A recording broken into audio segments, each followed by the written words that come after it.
Scottish soccer team, so, or football, I suppose, if I want to be appropriate.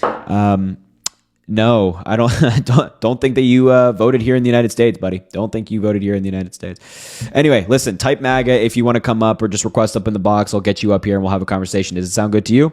Sounds good to me. Sounds good to me. Bobby is saying MAGA. Let's give Bobby an invite. E is saying MAGA. Maybe we'll get him up after here. Bobby, you have to be on TikTok Live, buddy. I got to come back to the app. This guy don't understand, bro. This guy don't. Oh my God, bro. Lindsay's already going crazy, man. Lindsay's already going crazy. I don't think this guy's like going to come back to the app. I think he just doesn't understand how this stuff works, which is fine. We'll just get him out of here. Bobby, get out of here. Lindsay. Thank you for the Lindsay, thank you for the $50 on Venmo right now, saying here with a blue heart. Can we get some W's for Lindsay right off the bat, please? Like, fill the chat with Lindsay. We're W's for Lindsay. I appreciate you so much. You are fantastic, amazing, wonderful, and terrific. You are very much appreciated. Shout out Lindsay. W's in the chat for Lindsay already. Ashton. What's popping? You voted for Donald Trump? I sure did. Yeah. I just have one question. Okay. I was going to ask if you regret it yet, but anyway. Not quite yet. Not yet. Okay. I just have one question.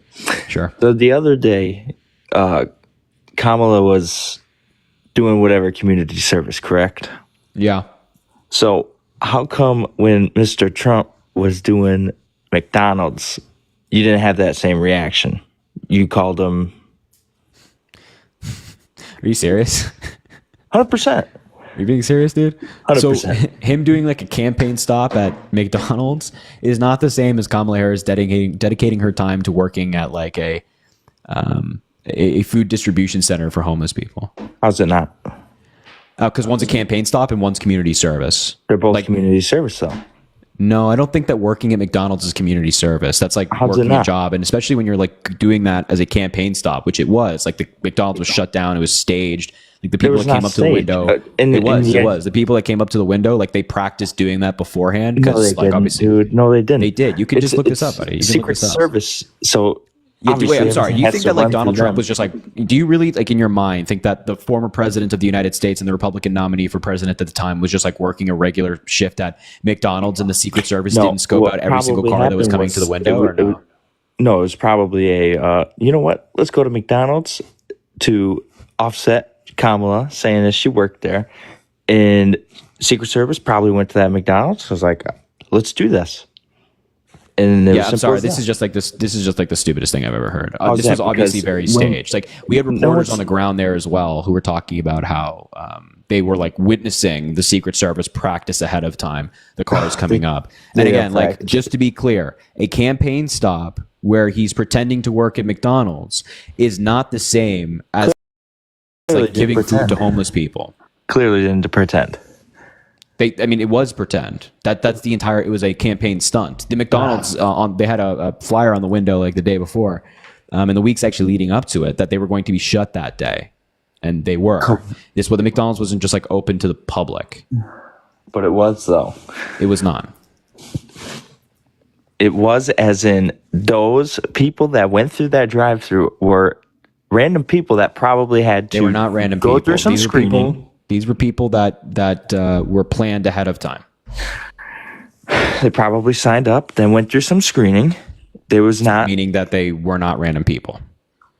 But they were random people if by your definition, they signed up and went through screening, they're not random people. They were random people that signed up for it. Yeah. But in terms of like going through a McDonald's drive-thru, they're not random people. They signed up and were like vetted, that decided to sign up. Excuse me, the Secret Service practiced them coming up to the window. That's not like random people. This was a planned event. And the fact that you're like comparing working at like a food bank to Trump doing a campaign stop at McDonald's, like either you're like trolling and intentionally making a bad point, which is possible, or you are just so engulfed in like MAGA-ism that you're just like, you think this is comparable. I don't know. It's probably MAGism. That's like crazy, dude. You got to like pull yourself out of the rabbit hole, bro. Yep. Not too sure that'll happen, but appreciate you. Yeah, maybe just do the work, buddy. Make it happen. Jeez Louise, bro. Holy. That is bad shit, man. That's crazy. That's crazy, man. Some people are in far too deep. I agree with Jafer. I agree. Golly, man, that's something.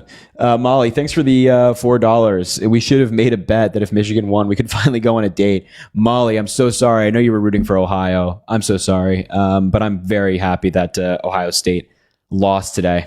Very happy about that because Ohio, not a fan. I'm a Penn State fan. So Anyway, if you're MAGA, let me know in the chat. I'll bring you up and we can talk, and you can tell me why you're MAGA. You can tell me why you're MAGA and why on earth you voted for Donald Trump. It makes absolutely no sense. Same, go blue. Okay, yeah. Hey, listen, Emily, I'm a Penn State fan, but today I was rooting for Michigan. Only time ever. You'll never catch me rooting for Michigan ever again, though. Never catch me again. Or anyway, I'm inviting a bunch of people up who are saying that they're MAGA. So if you are MAGA, I'll try to get you up here. Where's Jarrett? Jarrett, you're not in the box, man. I can't bring you up, unfortunately. Donnie says he's MAGA. Let's give him an invite. All right, he comes up. Sure. Joint live with Chris. I think Chris might be coming over at some point. I'm not 100% sure. Maybe not. I don't know. We'll see. Hello? Hello. Yeah, how old are you, bro? 25. Yeah, and I'm the King of England. Hello? Hello, was there someone else on? No, that guy's gone now. That guy's gone. Okay. So did you vote for Donald Trump? Yes, I did. What a disaster. Do you regret it yet or no? No. You don't regret it? No. I watched in the first round, so, So even when you see him pointing people like Matt Gaetz to be attorney general, who's been credibly accused of doing inappropriate things with two minors, or Pete Hegseth for Department of Defense, and his own mother accused him of abusing women, and then just today Donald Trump appointed Kash Patel to be the FBI director, who is not worked in investigative agencies, and he's a full-blown conspiracy theorist saying that the election in 2020 wasn't fair, or even Trump appointing a convicted felon to be the ambassador to France. Do you not think that stuff is bad for the country? Okay. I'll be honest, I don't know about the one going to France. I haven't heard that one yet. I didn't follow that.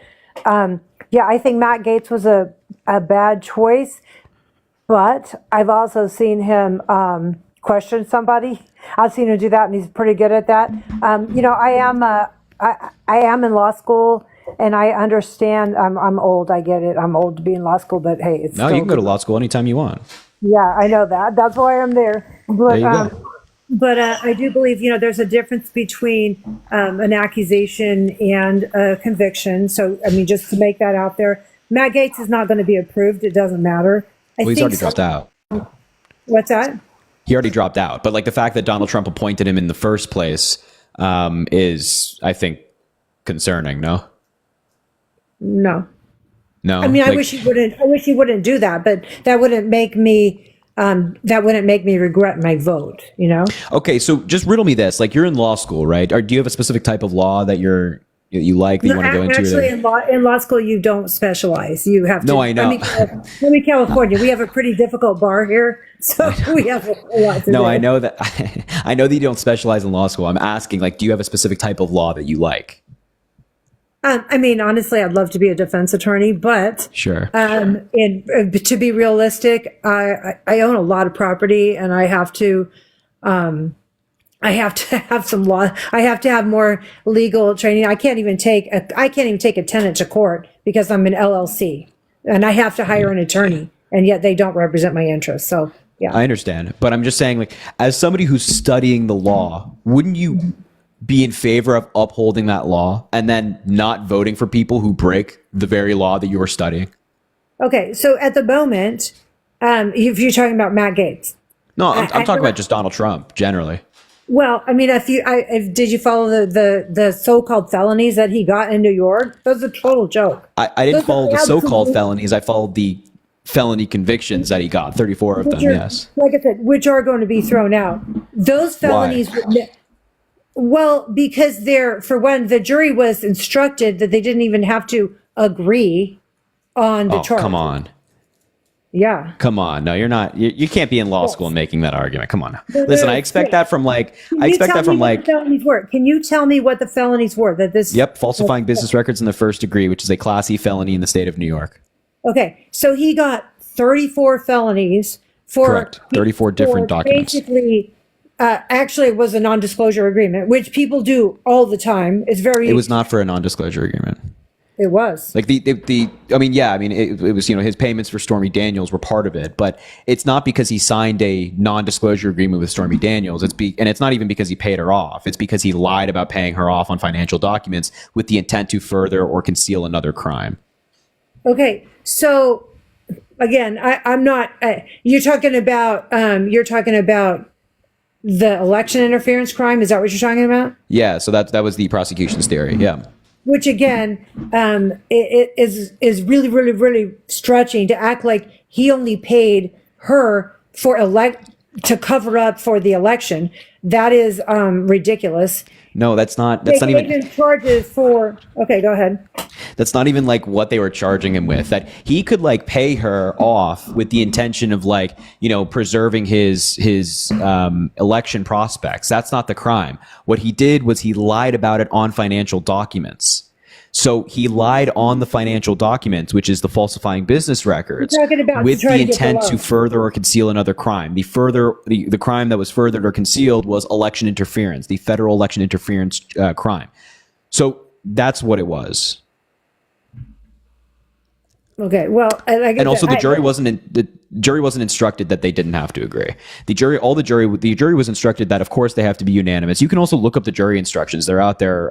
They had to be unanimous, but about different charges was fine. They didn't have to. No. They had to be unanimous that business records were falsified in the first degree with the intent to further or conceal another crime. What they didn't have to be unanimous on was the other crime that was furthered or concealed, which is not necessary in this case.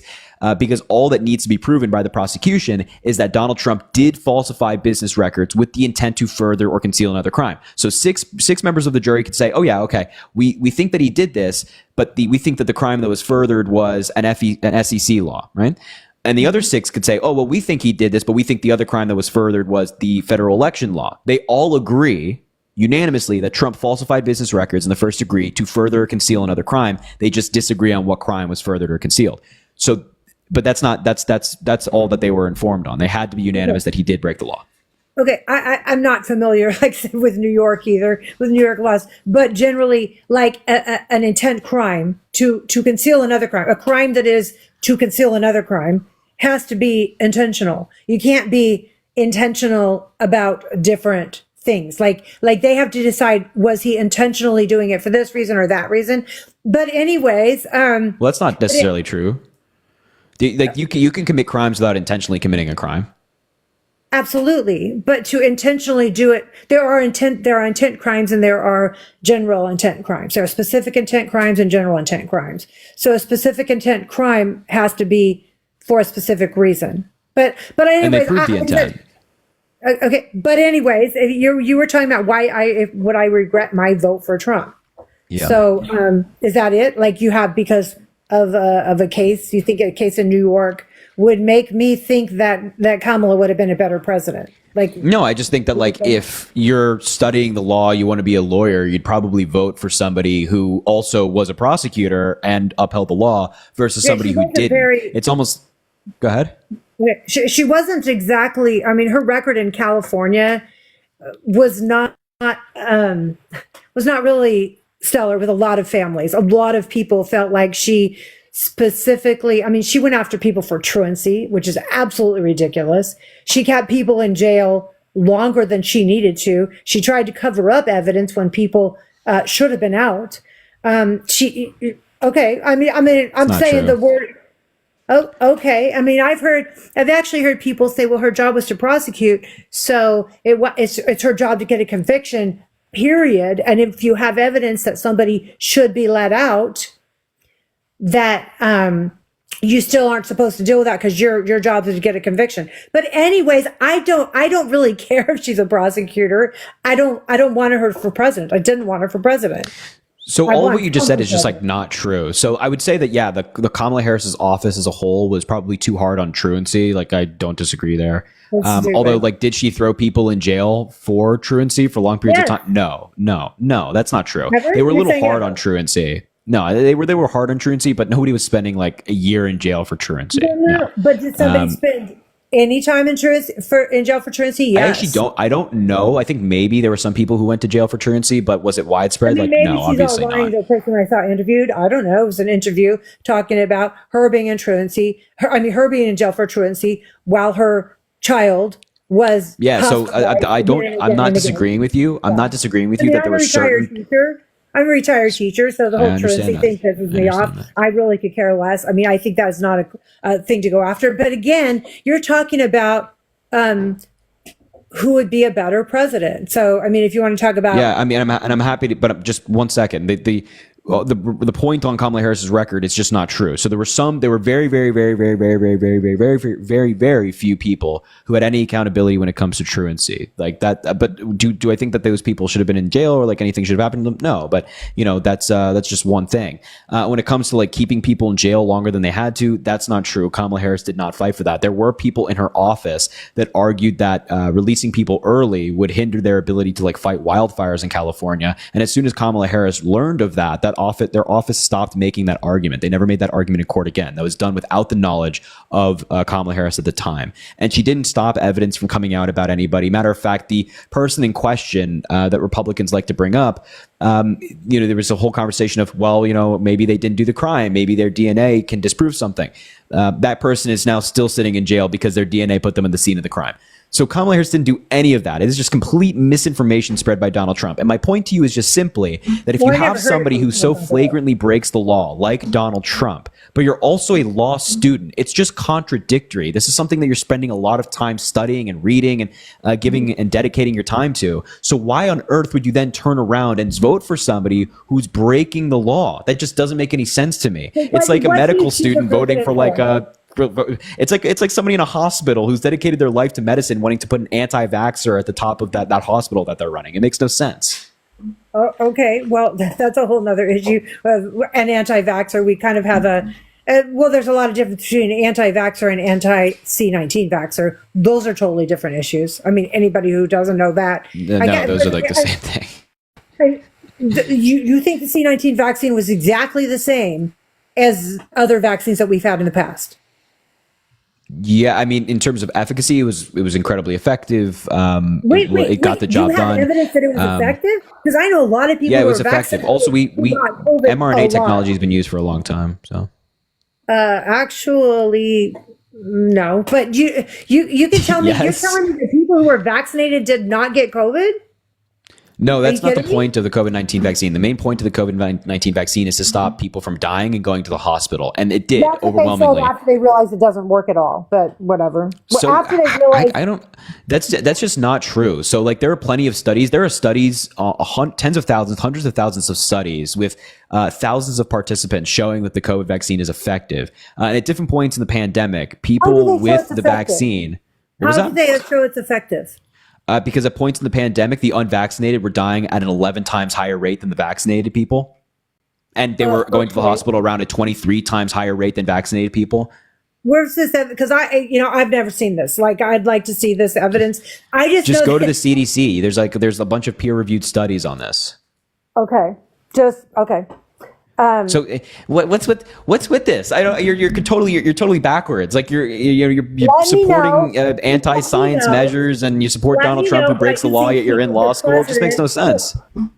As like I said, I have everybody there saying I'm not in law school, all in the comments. But whatever. No, I I don't doubt that you're in law school. It just makes no sense that you'd go to law school and number one be like sort of an anti-vaxxer, and then number two support Donald Trump, who's a convicted felon. Again, my of course it is anecdotal, but every single person that I know that got the COVID vaccine had COVID, was diagnosed with COVID multiple times, and people that I know who didn't get the COVID vaccine, like myself and my family. I mean, people in my family who didn't, we just didn't get it. So of course it's anecdotal, but statistically talking about, it made it much less dangerous. COVID generally, for the most part, statistically was not a killer. I mean, statistically. Killed over Everything 1.2 million was done. people. So, okay, so there were also people diagnosed with COVID because they were shot or they had a car accident That's or not whatever. true. If they were lucky enough to get them, okay, so you have all the medical evidence too. I mean, you look pretty Yeah, young, I mean, man. so like there were very individual instances where hospitals got it wrong, and there was like a clerical error of which somebody who died via X had COVID written on their death certificate or something like that. But that is an incredibly rare thing to happen. There's no widespread. It's not happening on a widespread scale. It's not taking place across the country. Matter of fact, a lot of experts in virology believe that the COVID death numbers at around 1.2 million is an undercount, a significant undercount. Especially the global numbers are a significant undercount. So it's not that it was overcounted. We were just like, oh, this person died of a car accident. Let's say they died of COVID. That's not happening. It was incredibly rare. So, again, talking about like what you expect Trump to do now and what you would have expected Kamala to do instead. Can you tell me what you think he will do or won't do that you need him to do and what she would have done?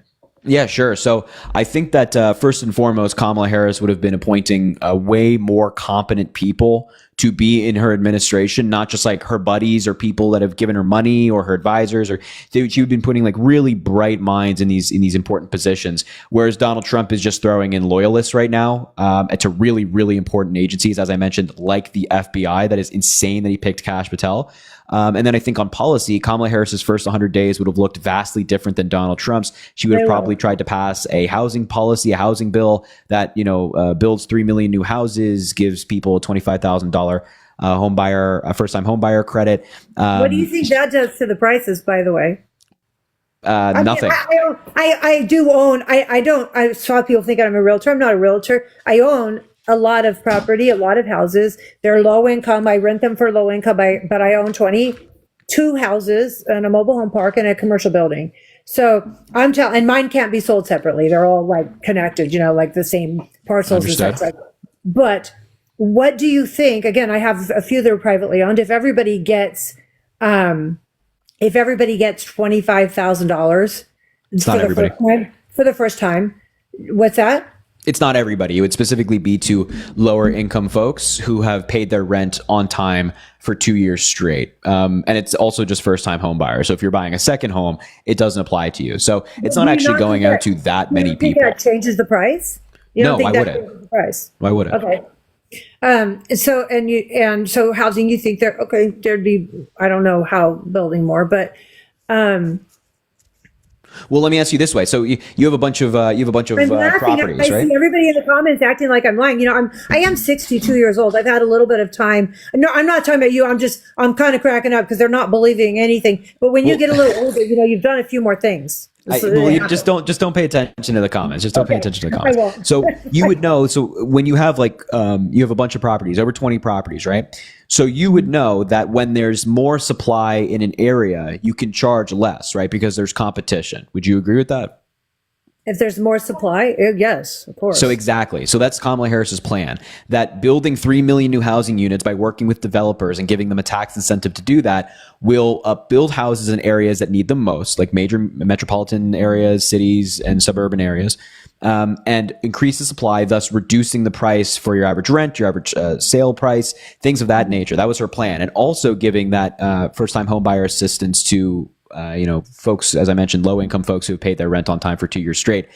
Sounds good to me. And that $25,000 down payment assistance is not going to raise the price because the sellers have no idea who's gotten this assistance and who has not gotten this assistance. I'm just saying, the more money out there to buy it, the more money in buyers' hands to buy things makes prices higher. It just does. But I do believe there were also there's some sort of plan, and I don't know the details of it, but some sort of plan about building cities almost, because instead of just houses, it has to do with business. But I honestly don't remember that. I remember Trump had some sort of plans about building American He talked about cities. like freedom cities. He was going to build 10 freedom cities, which is just incredibly dumb. Because if there's not an incentive for cities, how would that work? Why would anybody want to build that city? What's the return on investment? Nothing like that. It just doesn't make any sense. But anyway, that's one of the main things that Kamala Harris would have done. She would have tried to pass her immigration policy. She would have tried to pass tax cuts for middle-class Americans, things like that. Appointing more judges that actually follow the law. taxes for middle class Americans primarily have been down, except that with Trump they were down. Except that people, I've talked to a lot of people who are online and they're like, I paid more in such and such. I paid more under Trump than I did under was it Obama? So they'll say that I did this or I pay less now under Biden, but like you're making less. Like taxes, a lot of times people aren't counting what they're making, whatever, but middle class families, for the most part, got a higher write-off, got a higher deduction. They'll say, I didn't get to write off my house anymore. I didn't get to write off this or that. That's because your standard deduction was a lot higher. So tax-wise. Yeah.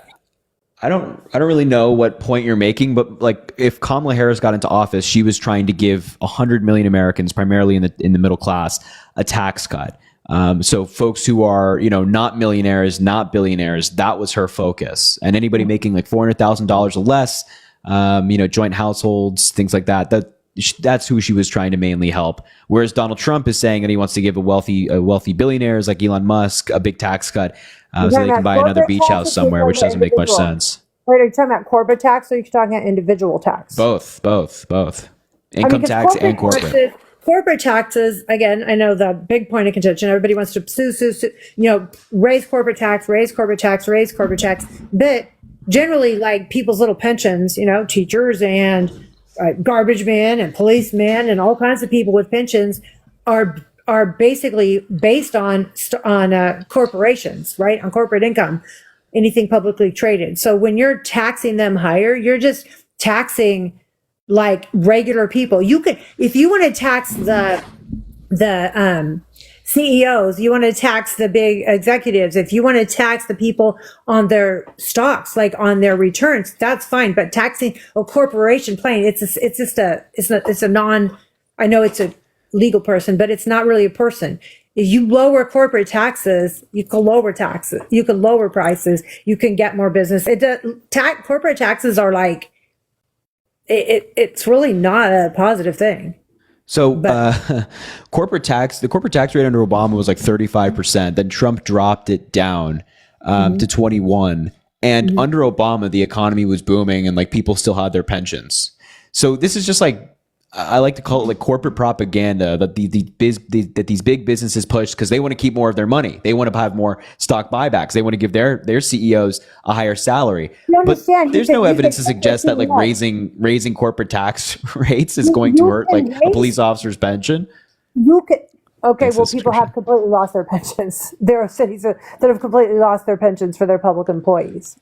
But you can raise taxes on individuals. You can raise taxes on CEOs. You can raise taxes on stock, actually, on stock dividends if you want to. You don't have to make the long-term gains, as low as they are. You can raise all that. You can basically raise it based on income, but to tax a corporation separately doesn't really make sense. Why wouldn't that? You can just raise individuals. If you really want more income, you can raise individuals' income. Well, why wouldn't we do both? Right? Because corporate income, the money that corporations make is different than the money that like a CEO makes. The money the corporations make, not a single individual gets richer until it's distributed or paid in their huge corporate salary. And I agree, their salaries are outrageous. But individuals do not get richer until it's distributed. So like people obviously don't get paid until they they get their salary, or they get their dividends they get their dividends, whatever. But still, these corporations and everybody that benefits from these corporations are still operating a business in the United States. They're accessing American markets. They're accessing the American population, which is like the best market to ever start a business in the world, right? So if they're going to do that and they're going to take advantage of American markets, they have to pay their fair share for operating here, just like the American people have to pay their fair share for living here, working here, operating here, and taking advantage of public goods. Companies take advantage of public goods and the public just like you and everybody else does, every other American. So they should be forced to pay their fair share. And if we didn't have corporate income tax rates, or excuse me, that's I phrase that badly, the corporate tax rate, right? If we didn't have that, federal revenue would be significantly lower. We make a lot of money from the corporate tax rate and taxing these businesses. unless you just raised the income tax rate for individuals who are rich, for corporate stockholders, for corporate employees. So then, yeah. But then at that point, we'd have to raise like the income tax rate of really wealthy people to be like 60, 70%. And I'm just guessing Right, here. there was more than that, actually. It's not. It was. It used to be. Oh, yeah. It used to be. Yeah, it used to be. But this is a I'm new saying is era. if you really Like if wanna we tried make to it- raise the corporate, or if we tried to raise like personal income tax rates on like really wealthy people, or just even like moderately wealthy people, because we'd have to actually make up for that lost revenue. People would have a freak out. It'd be like 70% income tax rate. And that's not even factoring in tax and state tax as well. So it'd be a I know, I'm disaster. in California. I know about state tax. for Yes, sure. you do. Yep, absolutely. Yes, you do. So what I'm saying is, yes, it would be very high. So they don't want to do it because it sounds wrong and it sounds icky and everybody will yell about it politically. But I'm saying if you really want to tax the rich based on them being rich, you would tax individual salaries and you would tax their stock dividends. Taxing a corporation separately, all it does is it raises prices for everybody. But it doesn't. Okay, you know this why. And it doesn't encourage income to come here either. I mean, it doesn't encourage No, it business. absolutely does. I mean, like even if we raise the corporate tax rate from 21 to 28%, which was Kamala Harris's plan, I don't think that's not going to stop a business from wanting to open a factory here and operate in the United States. Because there's we've far already more lost pros this. to operating in the United States and selling into American markets than there are cons. And also, like the idea that like raising the corporate tax rate to 28% and it's going to like force people to raise prices is also nonsense. So because not every business pays the same rate. So businesses still want to make money. So anyway, doesn't it like a small business is not paying the same as like Apple. Well, I'm not talking about small. By the way, her little small business, $50,000 small business tax rate.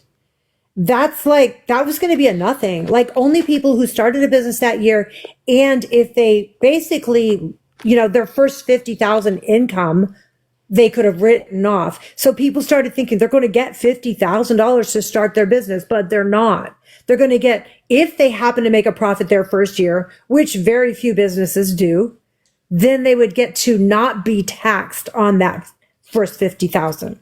That was all they were going to it wasn't just like first year what you make. It was just your first 50,000 generally.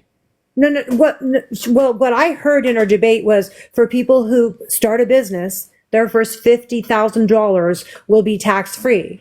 And then people started running around saying, I could start a business and get $50,000. But no, she wasn't giving you $50,000 to start a business. Yeah, of course. $50,000 tax free for your first 50 if you started a business. And what I heard her say was for that business income. So Kamala, okay, if somebody was running around and interpreting that policy as like, oh, I'm going to get $50,000 to start my business, well, I heard then that person's just wrong. Like I don't know how to put it nicer than that person's just wrong.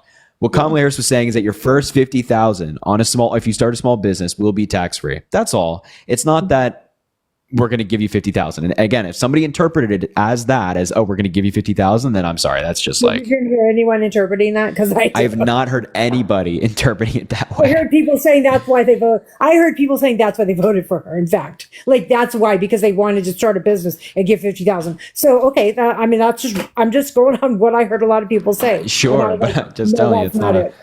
Definitely not. Definitely not. So let me, and I'm sure this will be, we'll have a different opinion.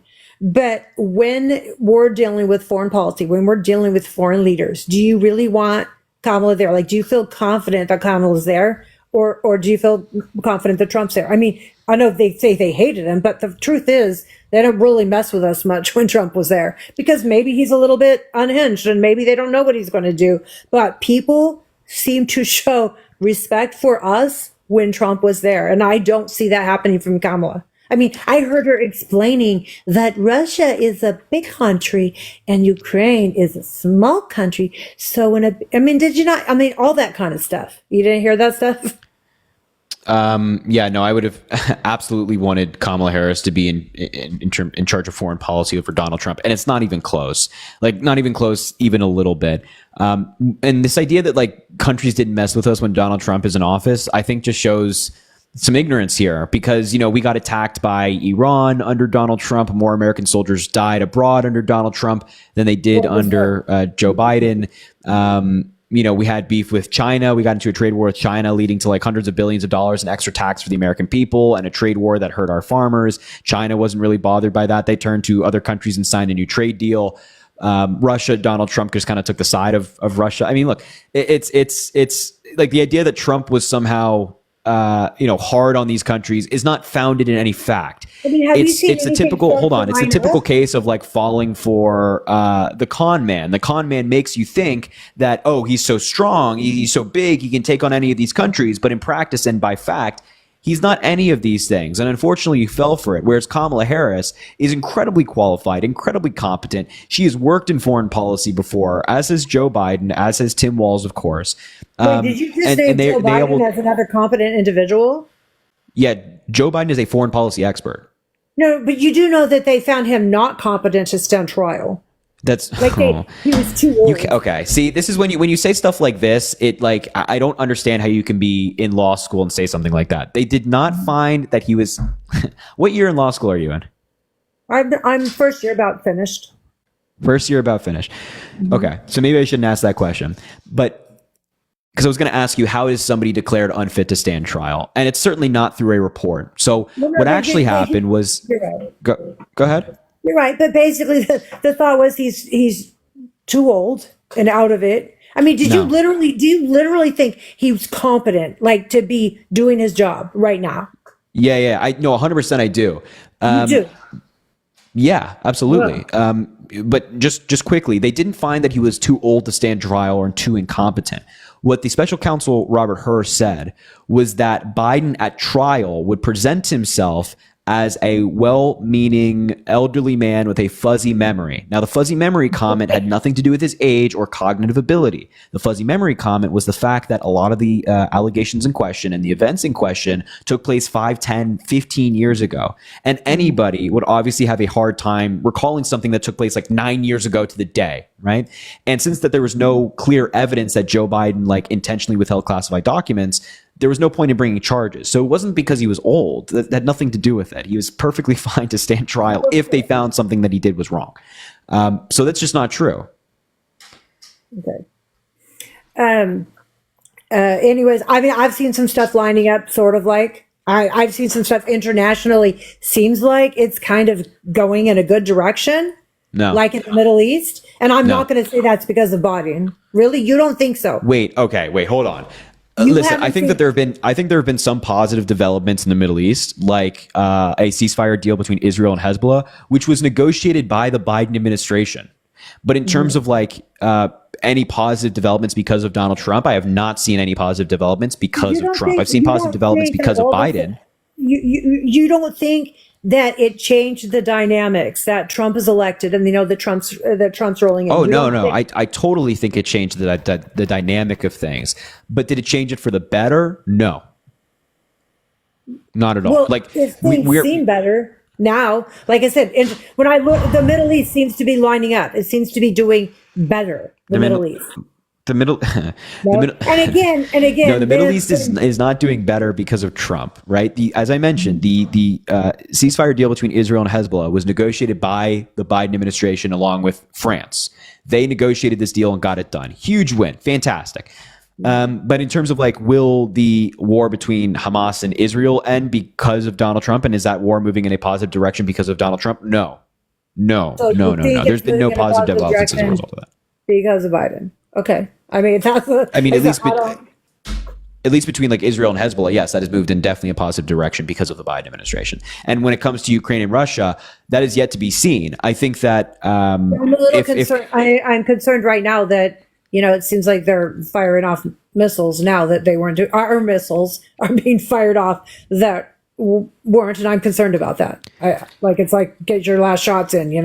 No, I think that. I think that the only reason you're seeing like more of this the news or more in the news about like Ukraine firing missiles at Russia is because the United States recently allowed Ukraine to start firing long range missiles in the United States into Russia that are United States made. But that's because Russia escalated first by allowing and bringing North Korean troops into the front lines as well to fight.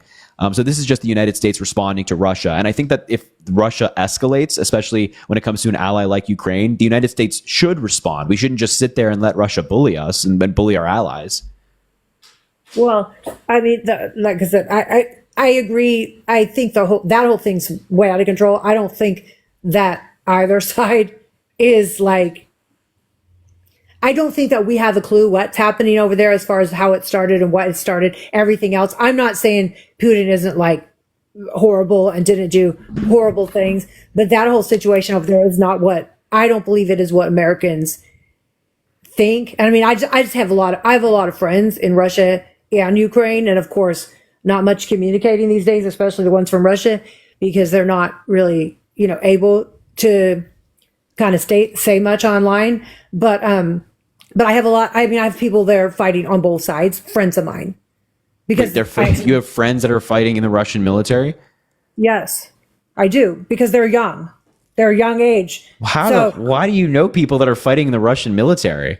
Because I've been to Europe a lot, and my son is they're my son's age, and he was in a fighting sport, and they knew each other. And Russia was the number one headquarter of the sport. Like, he's been to Moscow multiple times for sport. It's for a combat sport. So I just happen to know individuals who are on both. And if you happen to be Russian, you got stuck, whether you wanted to or not. So then how do you know somebody that's fighting on the front lines of Ukraine? Because Ukraine is the other country that's very, the Ukrainians that I know were kind of like, I mean, everyone speaks Russian. Every Ukrainian I've ever met spoke Russian. But when we went to tournaments, there's like 40 countries, and the number one countries are Russia and Ukraine. So I mean, what combat sport is Russia and Ukraine number one in? It's called armored combat. It's like it's fight. You fight with armor. You have swords, axes, stuff like that. They're blunted, but no, like 800 people went to the tournaments. You can look it up. It's kind of destroyed now because of the war. So for the most part, there are no big time tournaments running anymore. Anything that's running is not. I mean, you can look it up. It's called H&B, Historical Medieval Battle, is one of the companies that did it, but they're probably defunct. I mean, I went to Europe 5 times for tournaments. My son's been internationally competing he's probably been there 15 times to Europe. I can't even believe what I'm.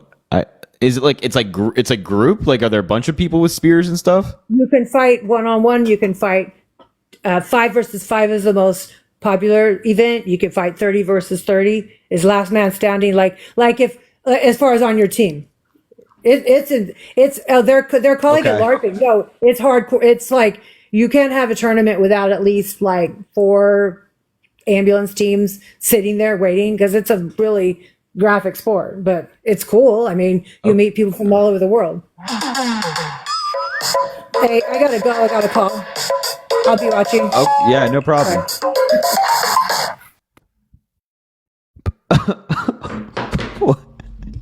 Bro, what the fuck just happened? Bro, what the fuck?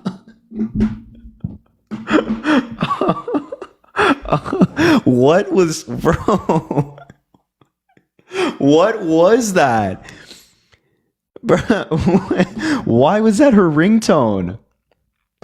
Bro. That was great. That just took me by surprise, man. When I heard that, yo, Audrey, thanks for the 69 cents saying the amount is the pickup line. That's very creative, Audrey. I appreciate you. I was just so like, I don't know. Donna, thanks for the $5. Harry, check your Venmo. I sent you 2028 and on November 22nd, or excuse me, November 2nd, it hasn't been claimed. What do you mean? It hasn't been claimed. I have it. I see it right here. Wait, on November 2nd. I don't have one on November 2nd. I have one on November 7th, but not November 2nd. Maybe make sure it was sent to the right one, because some people like pretend to be me on Venmo. I don't know, maybe. Liv, thanks for the $5. Penn State fan, huh? Looks like we'll be a house divided. I am a Penn State fan, proud Penn State fan. Nittany Lions, they won today. They're going to the Big Ten championship game. It's fantastic. Sydney, thanks for the $1. First date at the White House Christmas party? Just kidding, unless. This is my new approach. I think I got Chris on my side. What do you mean you got Chris on your side? Is it collusion? Is there collusion taking place? Courtney, thanks for the $1. This woman is not in law school, says Courtney. And Nasa, thanks for the $2. I appreciate you.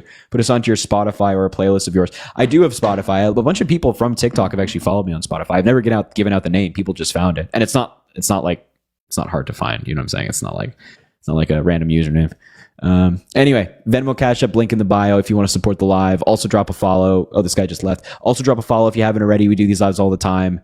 Ducks will walk over Penn State. Excuse me, Alex. Stop talking. Wrong. Just wrong. Anyway, if you're MAGA, let me know. I'll bring you up and we can talk. Benjamin Lee says he's MAGA. Let's get him up here. Again, only request up if you are a Trump supporter or voted for Donald Trump. And we'll talk. Yeah. Hello. What's up, man? Hey, so I am not, I'm going to approach this in a different way. So what it seems like the Democrats like to do is to say, well, Trump did this, but pretty much everything they're saying Trump did, Biden has done, or Biden's right there with him as far as taking documents that he wasn't supposed to and having them out in his garage next to the Corvette. Okay, so he didn't. No, you're just like misrepresenting, the severity of the cases and the law. So, nobody's debating that Biden didn't have classified documents, but he had them in his office, in his garage, and there's no evidence that he knowingly had them. There's no evidence that he knowingly took them. When somebody changes office, like they leave the Senate or they leave the White House, as Biden did in 2017, when he was leaving as vice president, it's very common for documents to just be stuffed in boxes and brought.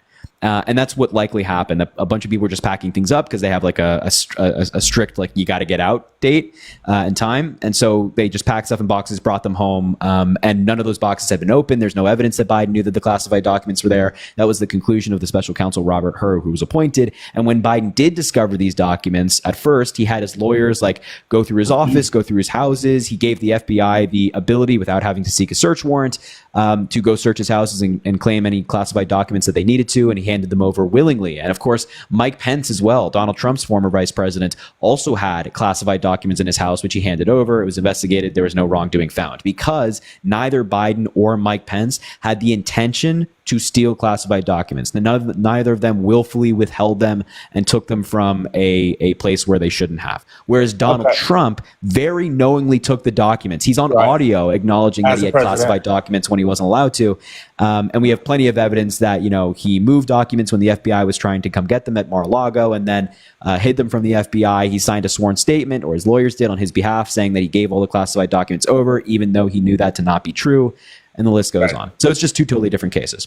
Okay, so that's your standpoint. Mine is the way I see it is Biden has a ton of documents laying around. Trump was a president and he was legally able to take documents. So that's where I stand on that. Next is wrong. Okay, so now he's not legally able. There's no authority for the president of the United States once they leave office to take classified documents. There's no authority for that. And again, Biden willfully gave the documents back to the FBI, and there's no evidence that he intentionally took them. Whereas with Donald Trump, it's the exact opposite. He did not give the documents back to the FBI, and there's plenty of evidence that he willfully took them. And in order to prove that somebody took classified documents, you have to show that they intentionally did it. With Joe Biden, there's not evidence of that. With Donald Trump, there's plenty of evidence of that. Okay, so I'm 41, and I like just looking at presidents, in my past, we lived the best 4 years in my lifetime with Trump in office, the worst 4 years, and hopefully the best 4 years yet to come. And the reason I say that is things were good with Trump in office. I mean, we always say gas prices. We always say, groceries were great, yada, yada, yada. They were, though. That's the fact of the matter. It was beautiful when he was in office. And with Biden, it's like we had somebody that had dementia in office, and it's like he did, I just don't understand. And I'm not sure how old you are, young you are, but do you not think that when Trump was in office, it was like the grass was green? So it's always so baffling to me. So when you say that the economy was good, that gas prices were low, and that inflation was low, you're failing to take the next step. You're just saying, oh, this was the fact of the matter, which means I must give credit to Donald Trump. He's the guy who did this, and since it's not the case under Joe Biden, it must be Joe Biden's fault. But you have to take the extra step of critical thinking and ask why. Why was something the way that it was? So you tell me, why were gas prices low? What did Donald Trump do to keep gas prices low or not have inflation be high? Okay, I understand all that, and I don't know and I know you're like that's where we're different. You do know a lot of facts, but I just in generalization, it was great, and so like Kamala, Kamala, she was asked, what would you have done different, from Biden? Nothing. Like things were good. The border being wide open. In my lifetime, the border has never been, it was literally, the gates was just open for anybody to walk across. Like, how is that good for us? The gates. How is that What good did for Biden us? or Kamala Harris do to open the border? Well, Kamala never visited the border, That's so not true. she has no clue. That's not true. Maybe once towards the end. Twice.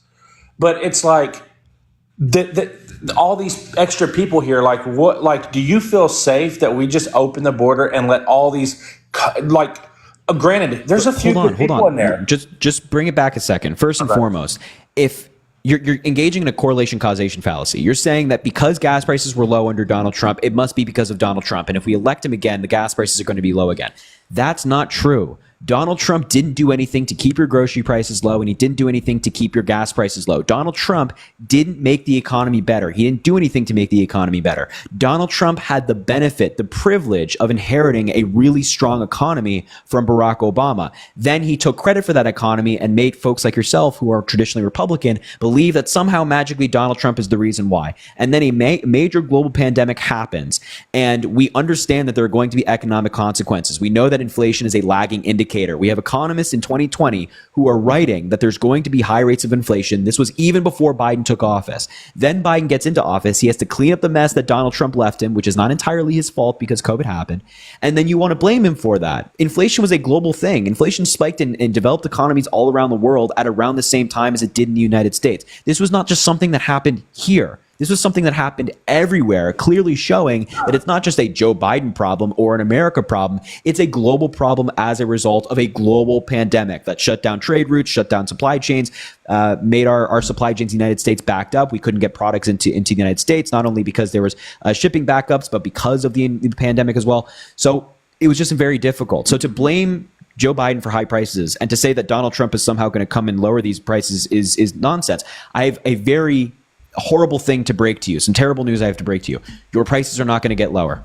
When you go to the grocery store a year from now, your grocery prices are not going to be lower. They are going to be probably higher because inflation happens every single year. It's going to be higher. It's going to be around the exact same-ish, and they are not going to be lower. Donald Trump, the president itself, does not have the ability to lower inflation. He conned you into thinking that somehow magically he's going to be able to do that, but he doesn't have that power. I mean, COVID happened, yes. And who's to say anyone would have done any better, with that whole situation? It just seems that, COVID hits and he doesn't have the perfect answer for what was going on, but I think he handled it as best as he could given what was going on. Really? I don't think that denying science and demonizing Dr. Fauci, the top virologist in the country, the fifth most cited virologist in the world, is probably a good idea. And discrediting what he's telling people, such as mask up, social distance, be cautious, take health measures, is a good idea. Donald Trump certainly didn't do everything he can. If he did, he wouldn't have thrown out the pandemic playbook that the Obama-Biden administration left for him that was written by scientists, that was written by health professionals. Okay, what do you say to leaving all of our equipment, military equipment? We didn't. We didn't leave all that behind? In Afghanistan? And we did not leave our military equipment behind in Afghanistan.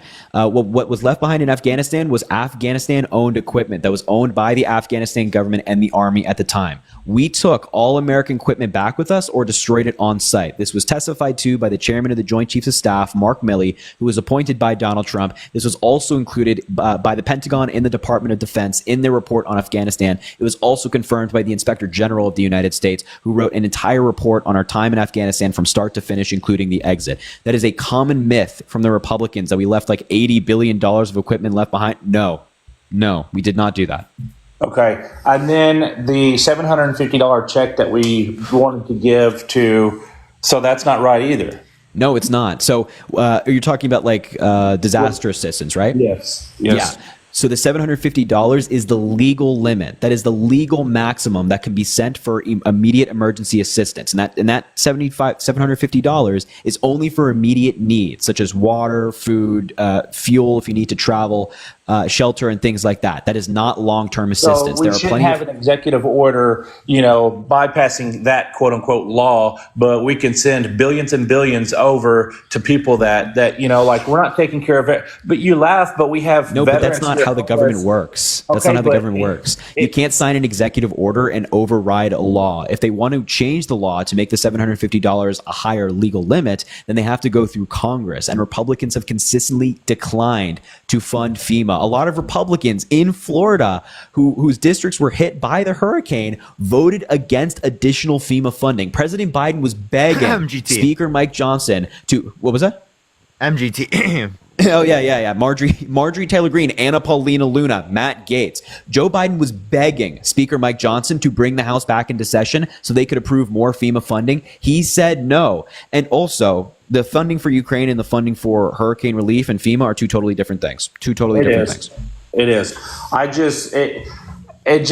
don't know. You watch Biden and stuff, and we just lived through those 4 years of his presidency, and Kamala with her, spending over $1 billion and then ending up in debt. It's like that was her one time to shine, and she showed exactly what we think was going to happen with the economy. She can't budget. She can't use the money properly. And so thankfully that happened. Well, okay. First of all, it's not Kamala Harris running the financials of her campaign. That's not her. There are people that are hired for the campaign to do that. That's not Kamala Harris doing the checkbooks. Number two, it's very common for campaigns to take, especially on a presidential level, to take on high amounts of debt. This happens to virtually every single presidential candidate in recent history. Donald Trump still has $750,000 in debt stretching back to 2016. And in addition to this, Donald Trump, as president, signed on to more borrowing and debt than the Biden administration, almost double the amount that they've signed on. So if your view is that okay, let's look at debt that candidates take on and also people's presidency when it comes to spending and the amount of money that they take in, then Donald Trump certainly shouldn't be the next president of the United States, and you certainly shouldn't have voted for him. Do you think Kamala had a good plan of action bringing in music artists, and do you think that was the right approach to win the election? Do you think she used her time wisely to try to win the election? Yes. I think that getting people's endorsement like Taylor Swift absolutely was a benefit. After Taylor Swift endorsed Kamala Harris, the next day, or at least the 24 hours after that, around 300,000 people went to the website to register to vote. That would not have happened if Taylor Swift did not endorse Kamala Harris. And I think that a lot of celebrities in different niches bringing attention to a political candidate for office is a good thing. Did it do the job this election? No, but it doesn't mean that we should shy away from people like Taylor Swift who have immense influence over voters. Okay, and lastly, and I'll let you go because I know you have a lot of people that want to join in. What was I going to say? What is your thought behind the mass majority of the United States saying, "Hey, this is bullcrap. We need change," and the people that didn't vote for Trump before now voted for him, and we won by midnight, not maybe a little, not maybe midnight, but it was a quick race, quick election. What do you say to the whole a good part of the United States saying, "Hey, screw that, we got to go that way, and I don't even really love Trump, but no more of what we just experienced"? I say to a lot of these people that I understand that they were struggling in the past couple of years. I understand that the pandemic really hurt their financials, but there was no reason to vote for Donald Trump. Trump is not actually going to solve this issue. He's probably going to make a lot of these things significantly worse. So I understand people were upset, but you don't take emotion out at the ballot box. Voting should be a logical decision, not an emotional one. So, all right. Thank you for your time. All right, man. Have a good one. I appreciate it. bro. Oh my god, dude. Conversation's been crazy tonight. Yeah, I had this. Oh my god, I had this woman that said she was a lawyer, and she come up. She's like in law school in California. She said that the cases against Donald Trump were rigged. I'm like, oh my god, bro. Oh god. How can you be in law school and saying that shit, man? How can you be doing that, bro? How can you be doing It's that? lawfare. It's lawfare. It's lawfare. It's lawfare. Ali, thanks for the $1. Last guess was not real. I refuse. Yeah, I just can't believe that she was in law school and saying that. Also, if you're MAGA, you want to come up. Yeah, Law of the Wild, you missed it. Oh my God, you would have. She was a first-year law student, just finished her first year. You would have had a field day. You would have had a field day. It would. Oh my God, I was. It's bad. Carly, thanks for the $4 as well. First of all, Chris would ship Carrie above others. Prove me wrong. I don't know. Let's get him in here and ask. He was in here a moment ago. I don't know if he's meant to be coming back or not. James, let's get James up here. Zariah, thanks for the $1. It sounds like everyone wants Obama back. Yeah, seriously, it does. Becca, thanks for the $1. Rosa Red vibes are blue. My puppy needs a dog. Wow. I appreciate you, Becca. I appreciate the poem as well. That's nice. Hey, what's going on here? What's going on? Clara, thanks for the $5 as well. It drives me crazy when people say life was better under Trump because my mom works in research and her job was... Shout outs. It's no problem. Her job was so underfunded because of his Department of Education cuts. People refuse to see outside their own bubble. That's one of the biggest problems in the United States right now. I totally agree. Sydney, thanks for the $1 as well. Wouldn't it be kind of cool if you took me as your +1? I mean, oh man. Geez Louise. Lindsay, thanks for the $5. Sorry, I just totally misread that. The $50, Lindsay. I appreciate you so much in your second 50 of the live. I appreciate you. Throw some W's in the chat for Lindsay, at least, at a minimum. 50 W's for Lindsay. In the chat for Lindsay. You speak too much sense, and it confuses people too automatically. I admittedly got jealous. You hadn't read out my name out in a while. Well, Lindsay, you're back, and I appreciate you. I saw your $50 earlier. W's in the chat for Lindsay. You're so incredibly kind. You're amazing. I love you. You're fantastic. And Shakayla, thanks for the $2.22. Finally, Ann, thanks for the $5. I appreciate you. And all right, thanks James. for the $5. Hey, Harry, good to be here. Thank you for having me. Parker, sorry about your live going down. It seems to be a trend, Harry. You better be careful letting Parker hang out in your side because it might get yours taken down too. I'll take the risk. Yeah. Hey, gotta take care of your pals, right? So I had a couple questions to get started. I am a Trump supporter. Do you regret it yet? For Trump. What's that? Do you regret it yet? No, second time voting for Trump. I actually did not vote for Trump in 2016. I was actually active duty military at the time and failed to get my mail-in ballot in time. So, I voted for Trump in 2020. Voted for him again in 2024.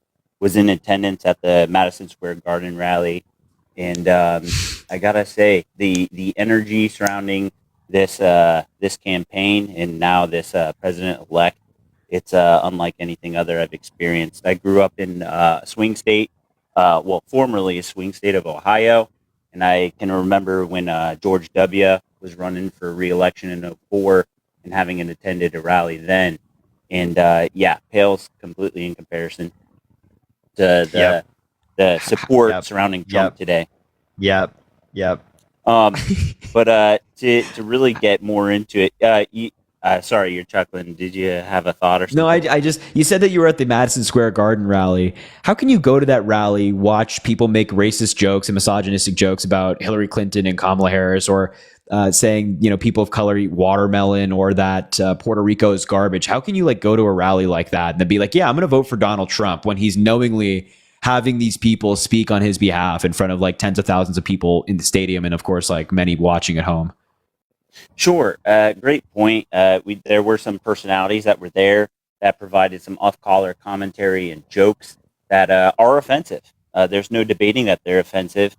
Now, I think it does shed light at a greater level to people who are educated on what has been taking place in Puerto Rico, and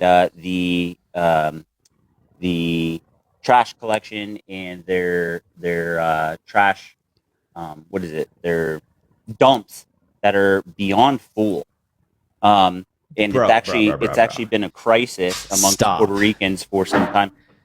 Is that inaccurate? No, you got to stop, man. You got to stop trying to justify calling Puerto Rico garbage. He wasn't making a joke about Harry. No. Harry, I heard you. I heard you. I'm asking that But you hear me. you can't. This is not what the comedian meant by any stretch of the imagination. There's no justification for this, my man. He's not calling Puerto Rican garbage. He's referring to the crisis, the garbage crisis that they have, where their dumps are beyond capacity. I wish I could live in this amount of ignorance and just, that's absurd. That's absurd. That you think he was referencing like garbage dumps on Puerto Rico. No, he was calling. Are you not familiar with the crisis garbage. that Puerto Rico has currently? I'm sorry, what context of what he said makes you think that he's referencing a specific crisis?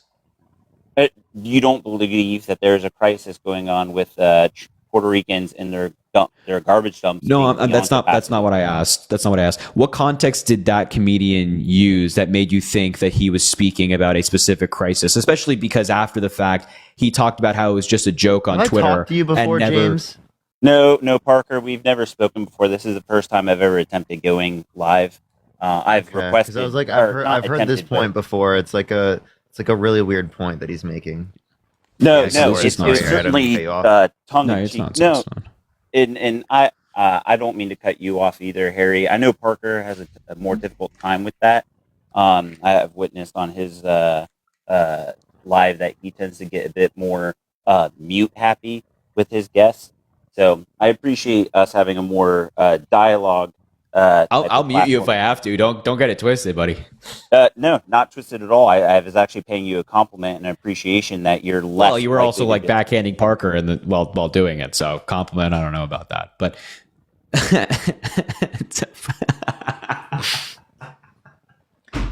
James, don't get started too quickly because you might not know, but I do have mute powers on this live as well, buddy. So if you want to get started right there, we can get started, buddy.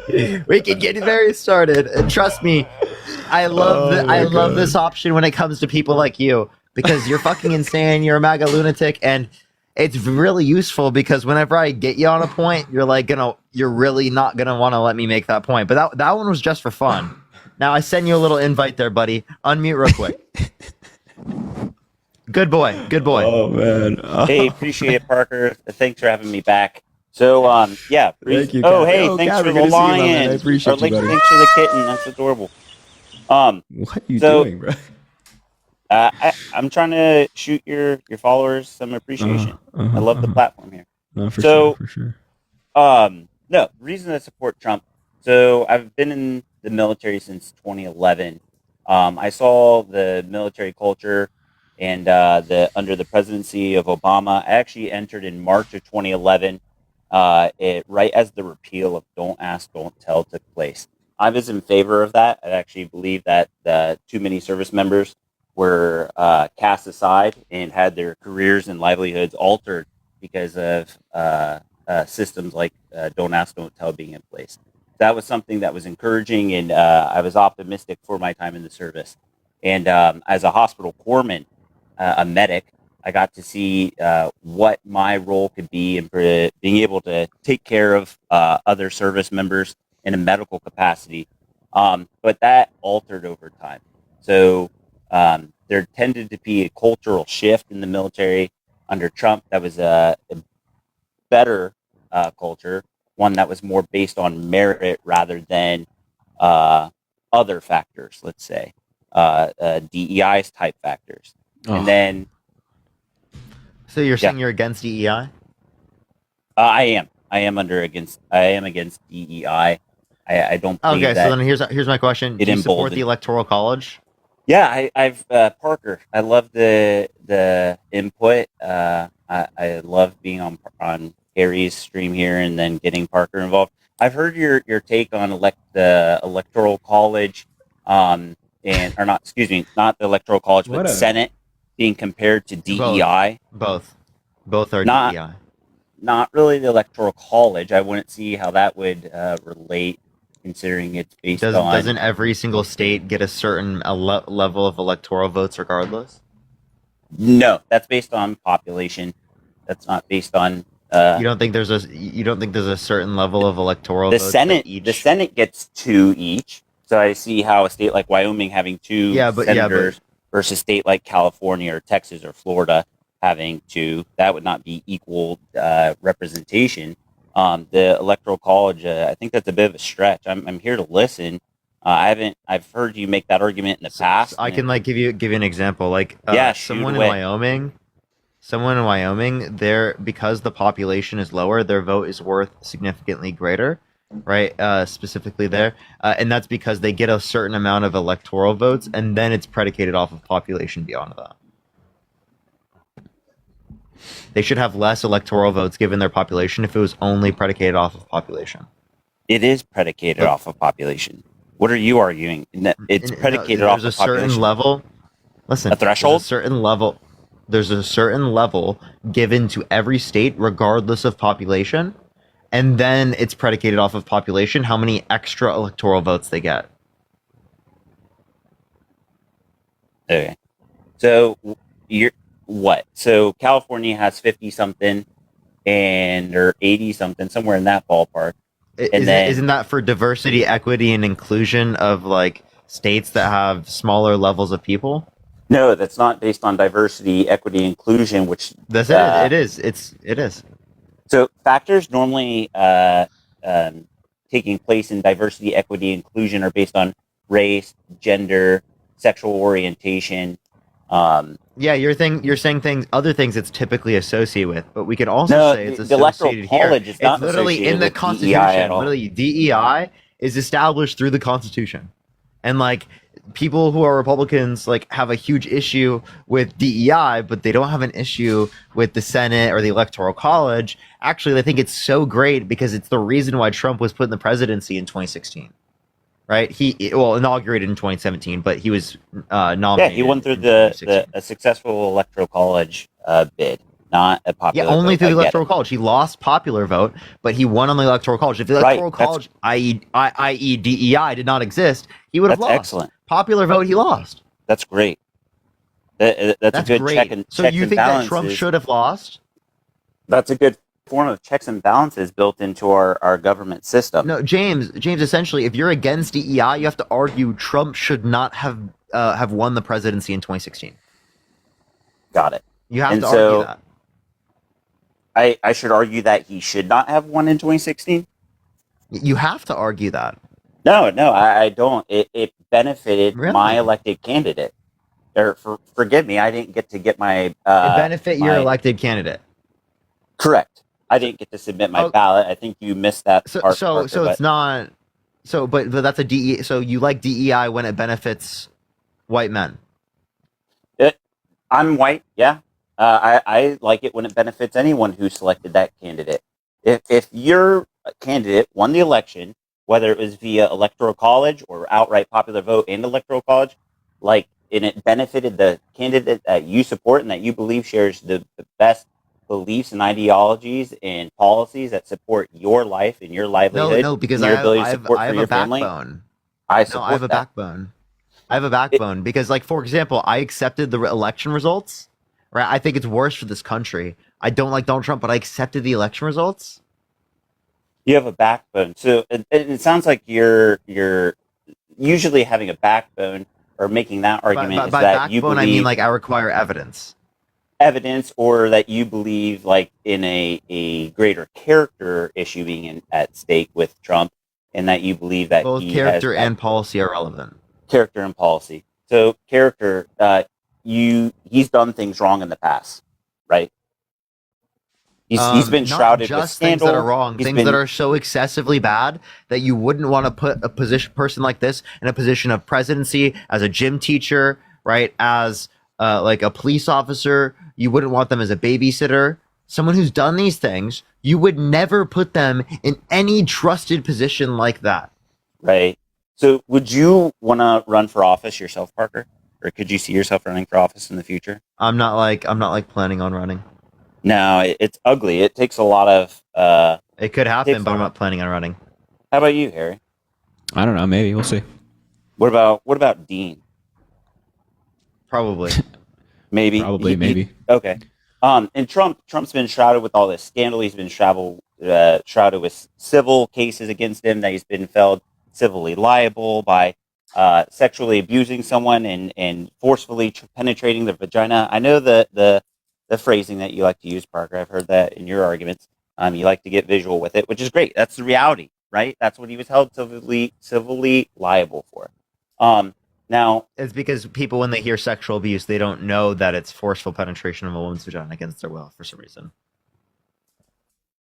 sure. So, but that's what he was held civilly liable for. We agree on that, which a previous person that was on here had mentioned, and I already was aware of this as well, but there's an appeals process. So that can be... Hold on. Do you hear that part? Mega Mike. Yeah, that I hear that too. Dude, His mic just went crazy. You got to figure out your mic, bro. Whether maybe you're attached to like a toaster oven or like something. I don't know what's going on, bro. You got to figure that out. That's you just went very static. So like unplug your headphones or your AirPods, whatever it might be, whatever you got going on, man. You got to fix that. You got to fix that, man. I'll send you an invite to unmute, but I don't know what's going on there. Hey, Liam and Charlie, you guys got me back? That was much better. Go ahead. Keep going. Yeah, sorry about that. I was using some headphones that over like 10 to 15 minutes and they start to cut out. Gotcha. But yeah, I know that he's been shrouded in all that scandal and controversy. But do you believe? I know Parker is anti-faith and religion and Christianity. How about you, Harry? I actually haven't followed you enough to hear your take on Christianity or faith, religion, anything like that. I'm agnostic / atheist. Okay. Do you believe in forgiveness? To a degree. Do you agree? Like, what about being deplatformed? Do you think Dean, for his scandalous past and past events, do you think he should have a platform to be able to speak and patronize or anything like that, or tell people how? Speaking patronize is crazy, bro. Yeah. What you're not acknowledging is that, like, when it comes to accountability and it comes to forgiveness, it means that you acknowledge things that you've done bad in your past, and it means you actively advocate against those things, educate yourself, and try to educate other people. And that's exactly like what someone like Dean does.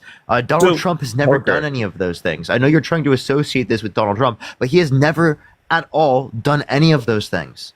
So Right? Parker, And there's also certain things that you can do that meet a grants particular forgiveness? standard of it's too excessively bad. What's up? Who's the authority that grants forgiveness? Me, other people. That's who we're people. How about like 80-something million voters? I don't think it just because a majority of people do so. Yeah. I'm saying it's indexed to us as individuals, and I'm going to say my index for it is most preferable because it's going to be my index, and I'll explain why. Whereas other people might have a different index, so I can acknowledge descriptively they have those different views, but I'm still saying my view is more preferable. Your view is more preferable. There's another 50 to 80 million people that believe theirs is. Yeah, I understand that doesn't change anything. We can give our reasons for our perspectives, right? And I'll explain why their views aren't good. Well, their views successfully elected him through a popular vote, and now he's our leader. We are talking about Not yet. president-elect, and there's power through incumbency. We've already seen that with negotiations with Hamas in Israel or Lebanon and Israel. We've seen that with issues like Zelensky and Putin in the Ukraine-Russia conflict. You gotta be specific with what you're referencing. This is so vague. Claire, think of the $5, and Corey, think of the $10. Thank you. And Lindsay, thank you for the $50. Thank you so much, Lindsay. And Sid, thank you for the 10. Can we get some W's for Lindsay in the comment W's section? for And Corey, Lindsay. thank you for the $25. Thank you, Corey. Aaron, thank you for the $1. I appreciate you. And Shelly, thank you for the $25 as well. I appreciate you so much, Shelly. Thank you for being here. Nicolette, thanks for the 10 cents. And Cash Patel, thanks for the $1. I appreciate you. New FBI director, Vasant, thanks for the $1 as well. I appreciate you. Cash Continue. Patel, new FBI director. Yeah, terrible choice as well. So, I mean, I'm definitely in favor of Cash Patel as well. Someone who seeks to unseal very high-profile cases like the UFO, AUP cases, the JFK assassination, and other high-profile events like that. Why do you need someone like Cash Patel to do that? Why can't you just have someone who's like normal? Yeah, others doesn't have been believe that the unwilling. election in 2020 was stolen. That's like Cash Patel was saying, we're going to go Folks after in the people who political applied and rigged the establishment, election. So. and other prior selectees have been unwilling to unseal those cases that people want answers to. I'm Kash not Patel talking about has- previous. I'm not talking about previous people, but like Kash Patel is a full blown conspiracy theorist. just like certain who district even, like, attorneys run on policies like they're going to go after Trump. With, Wait, like, I'm sorry. Letitia These James. district attorneys that you're talking about, like Alvin Bragg, for example, said I'm going to follow the facts and they'll take Letitia them where James. I may.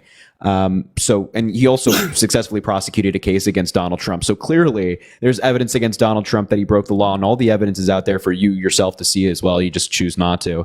Right. But when And someone so- like Kash Patel, for example, It's a great example. excuse me, I'm not done yet. When Kash Patel out there, for example, is saying that, oh yeah, if I become FBI director, what I would do is close the Hoover Building. And then the next day I'd open it as a deep state museum and I'd send the 7,000 people that work there to go be police. That's utter nonsense. That shows a complete ignorance of what the FBI does and what the people who work in the Hoover Building do as well. And also, he still believes that the election in 2020 wasn't fair. And he says, I'm going to go after people in the media and those who helped Joe Biden unfairly win the election. So me personally, I don't want a conspiracy theorist running the FBI. So respectfully, Harry, what I was trying to say. Another one in the government. Another one. So what I was saying, Harry, before you expressed your thought, I don't even consider it an interruption. I consider it, hey, you had a thought worth interjecting, and that's appropriate to do so. And I hope that I'm able to do so as well. I want to offer that shared respect for each other. So Kash Patel, you made the comparison to Alvin Bragg, stating that he would follow the evidence that where it may lie. Letitia James, she ran on a campaign to be elected that she would go after Trump, that it wasn't after criminality or anything like that, but she would take him down. So Kash Patel, he's said that he wants to investigate the 2020 election. And we go back to the 2016 election as well. And I'm not sure how familiar you two are with the Steele dossier and the alleged Russian collusion and interference. Or we just saw Alexander Vindman pop up in the headlines again recently.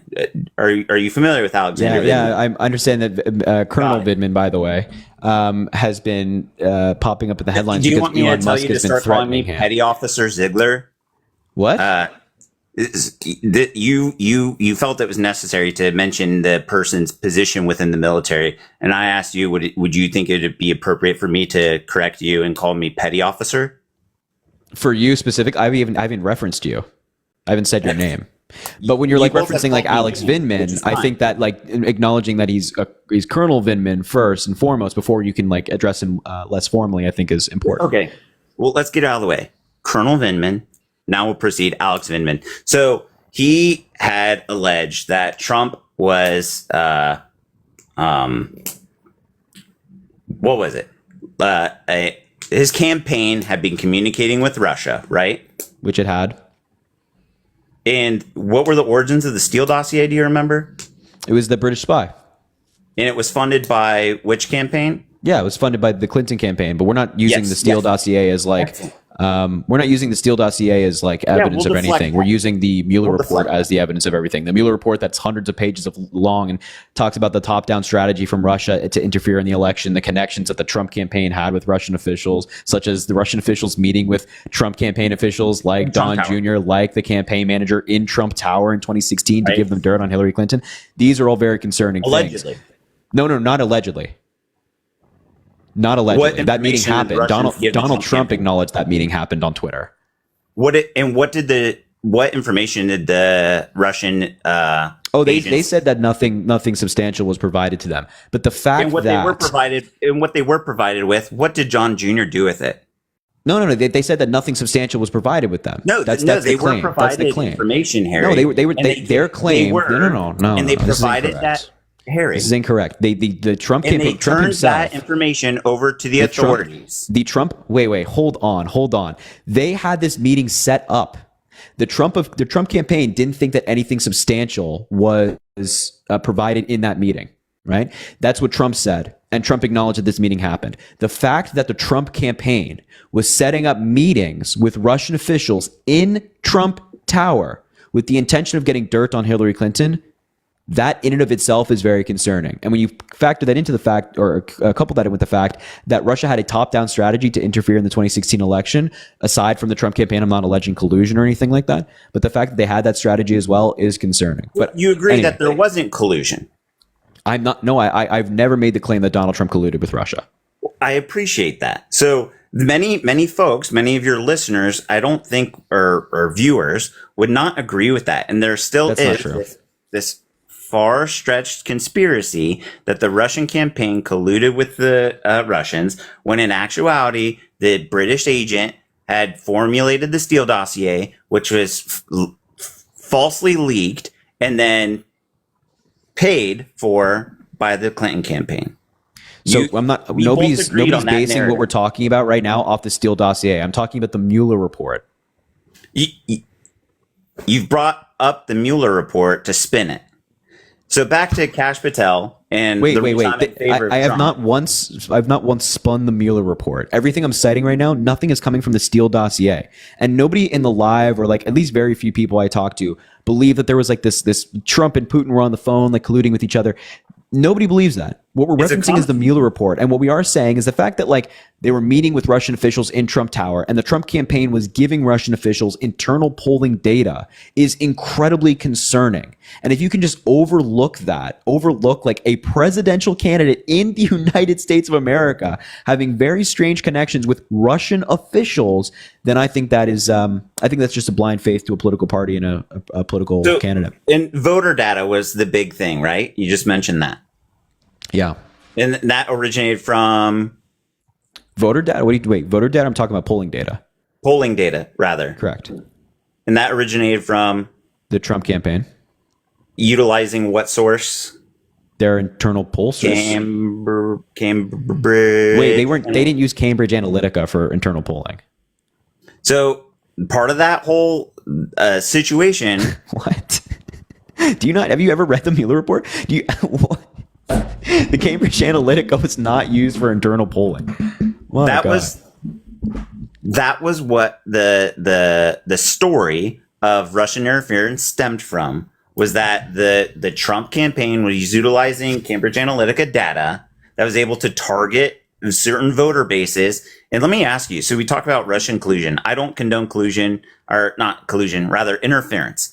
We talk about Russian interference. I don't condone it. I don't support it, whether it benefits my candidate or not. I already declared earlier that when the Electoral College wins an election for a candidate who does not win the popular vote, I appreciate it because it supports my candidate, or anybody who would win an election in that fashion. They're going to be happy because it supported their candidate, right? We agree on that. But Russian interference, or any foreign adversary interfering in a U.S. election, we don't favor, right? What foreign adversary is not trying to influence our elections? Oh yeah, no, I totally agree that foreign countries absolutely try to interfere in our election. Like obviously Iran, Russia, China, they all do their own form of interference. But it's the fact that the Trump campaign was having concerning connections to the Russians, and there was a top-down influence effort on behalf of the Russians to help Donald Trump is concerning. And like, I think that you yourself as a Trump voter, Chinese state entities interfering, or not interfering, but being involved in, like here, I currently live in New York. I was stationed here from 2019 through just the spring of this year. And we see even here with local officials influence from the Chinese government. Oh yeah, no, I think that's bad as well. I mean, I don't disagree that there's influence from other countries to do that. But what I was going to say is that you as a Trump voter have to take a step back and look in the mirror and think about, why am I voting for the same candidate that the Russians want to get elected? Yeah. Do you ever not think to yourself, like, man, if you're familiar, I don't know if you've read the Mueller report. I don't know if you know anything about the Mueller report. But if you see a top-down effort that came from the Kremlin to help Donald Trump get elected, do you not take a step back and say, man, maybe I'm on the wrong side of this issue. Maybe they are seeing something that I'm not, and thus supporting somebody for the American presidency? Do you ever think about that? No, because we don't like Russia. Russia is a foreign adversary, right? A near peer. That's a term we use within the military. China is a foreign adversary, a near peer, and one supports one side of our political establishment, and one supports another side of our political establishment. And honestly, I think both don't really prefer a side. It's just to sow distrust and. No, that's just not true. No. So there are countries that absolutely they don't. There's absolutely countries out there like China primarily, and I'd say like Iran that don't support a side. Right? They're not like, oh, we want Joe Biden to get elected. Oh, we want Donald Trump to get elected. So China was just what they want to do is they want to just sow division. That's also the conclusion of our investigative agencies, that they're just trying to like divide the people and like raise the temperature in their country. What Russia did in 2016 and what arguably they continue to do today is different. They were interfering with the explicit intent to help Trump get elected, not just divide. They were specifically out to help Donald Trump. Do you not see that as concerning that you are on the same side as the Russians? I believe that the Russians are also trying to sow division, conquer and divide, just like you mentioned China and Iran are doing. I don't believe that. We have no evidence to suggest, or at least not significant evidence to suggest that was Russia's main intent. What we do have evidence is that they were specifically pushing Donald Trump. And if you're an American voter and you're thinking about who am I voting for, it's probably a good rule of thumb that when you learn that a country that's an adversary of ours is specifically pushing for a candidate in the race, that you don't vote for that candidate. No, there were confirmed bot farms that Russia was running, sowing disinformation campaigns about the election process in the U.S. out of the 2016 election. In line with what Donald Trump was saying. Remember, he was still claiming voter fraud in 2016. He said that he won the Iowa primary and then he didn't. Voter fraud. We're going to conflate that. Oh, he's talking about Russian interference, but then you're going to say, but the Russian interference was benefiting him, so that makes it okay.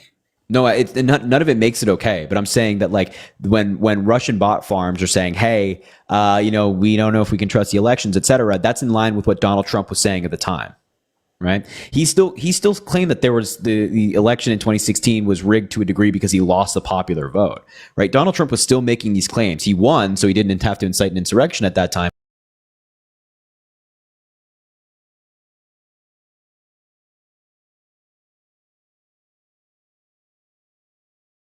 But he was still.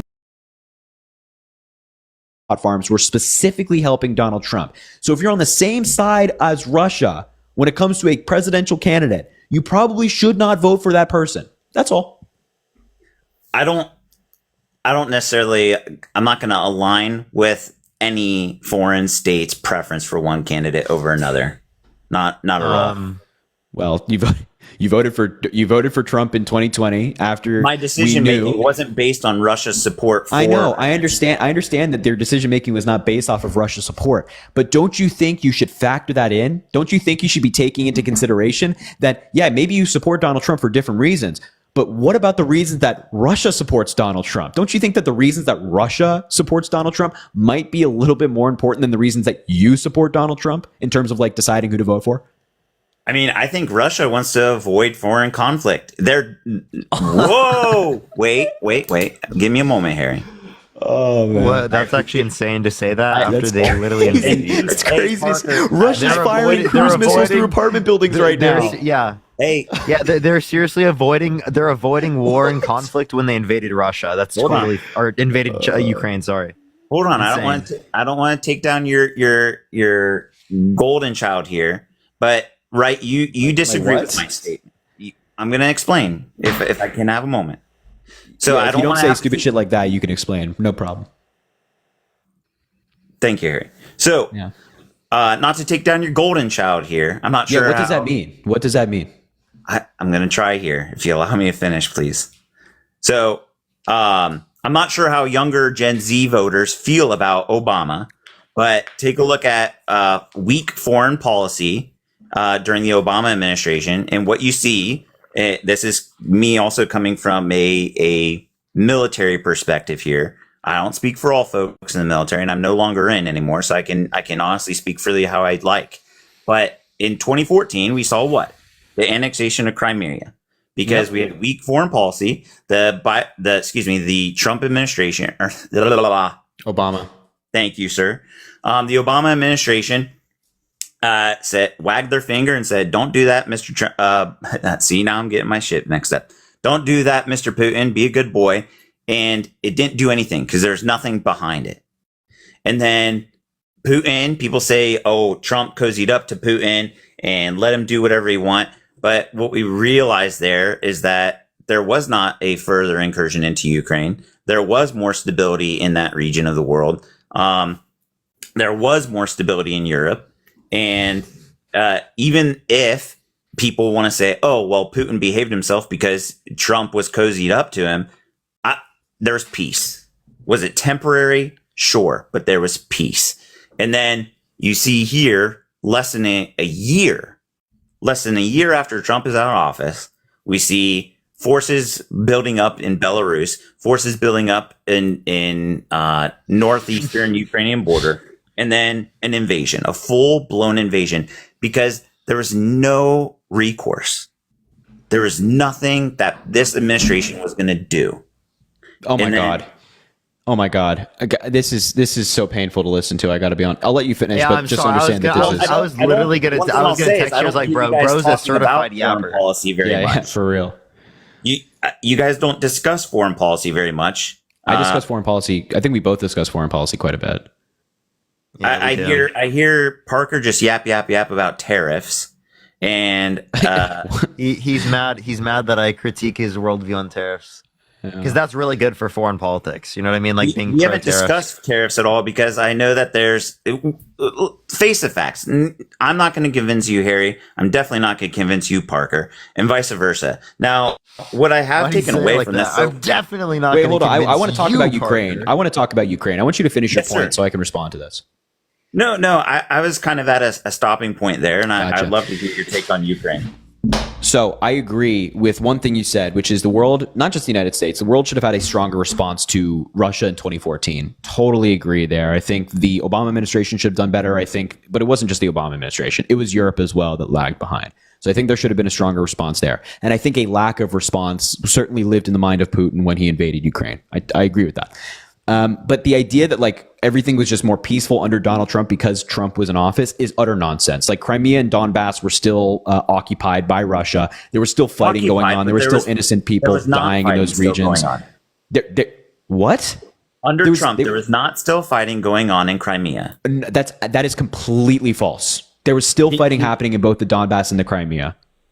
Can you name a particular event? Yeah, I can pull up plenty of articles talking about. I can pull up plenty of articles talking about innocent people dying in these regions in just a second. Once I finish my point, happy to do it because there absolutely was still conflict going on in these regions while Trump was in office. So that's number one. Number two, Donald Trump didn't do anything to get these regions back.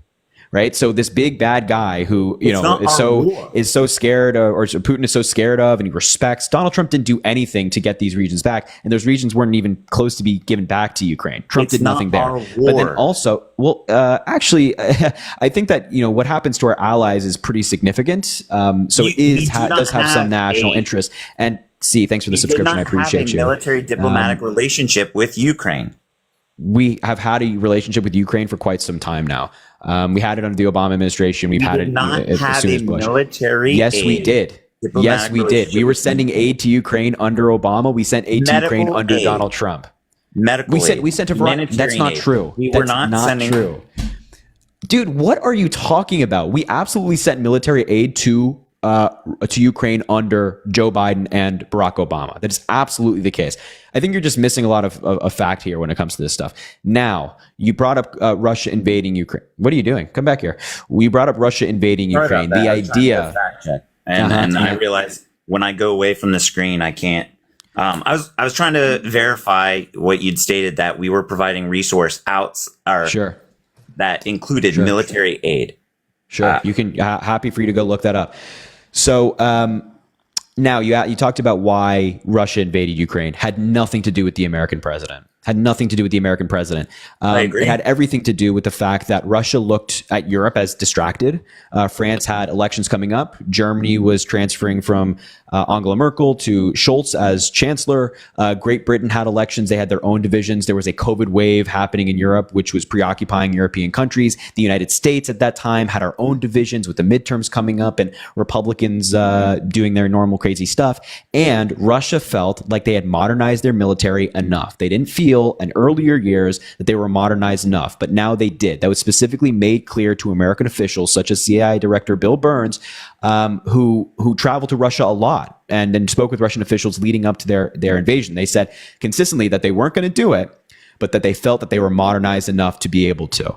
So it had nothing to do with Joe Biden. And also, we were also making clear to them that if they did this, we would impose crippling sanctions, which we have, that we would cut them off from trading with the Western world, which we did, and we were going to unite NATO countries and other Western allies to fund Ukraine, which we did. Over 50 Western countries helped fund Ukraine in their military effort. We told them this ahead of time. They decided to take the risk, and they did. And now it's backfiring really badly on Russia. They're losing thousands of troops right now a day, and their offensives are failing. Both Land hasn't moved much. Are losing thousands of troops. 100%. Wait, but Ukraine is not losing nearly as many troops as Russia is. So Yes, they are. that is not true. They are absolutely not losing anywhere near as many troops as Russia is. So this has backfired badly on Russia.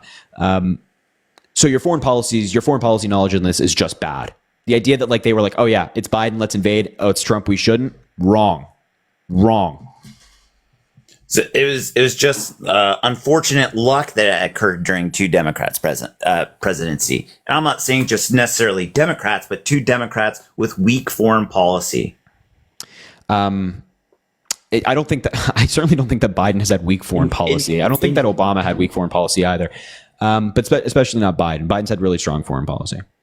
So Taiwan isn't just constantly being swarmed day after day after day. There's not currently a Chinese, essentially what amounts to being an embargo of ships surrounding Taiwan, putting it under threat. That's not taking place right now. No, I think that there's absolutely some attention toward Taiwan that China is paying. But Biden has been clear on this, that if China wants to attack Taiwan, we, the United States, would get involved militarily.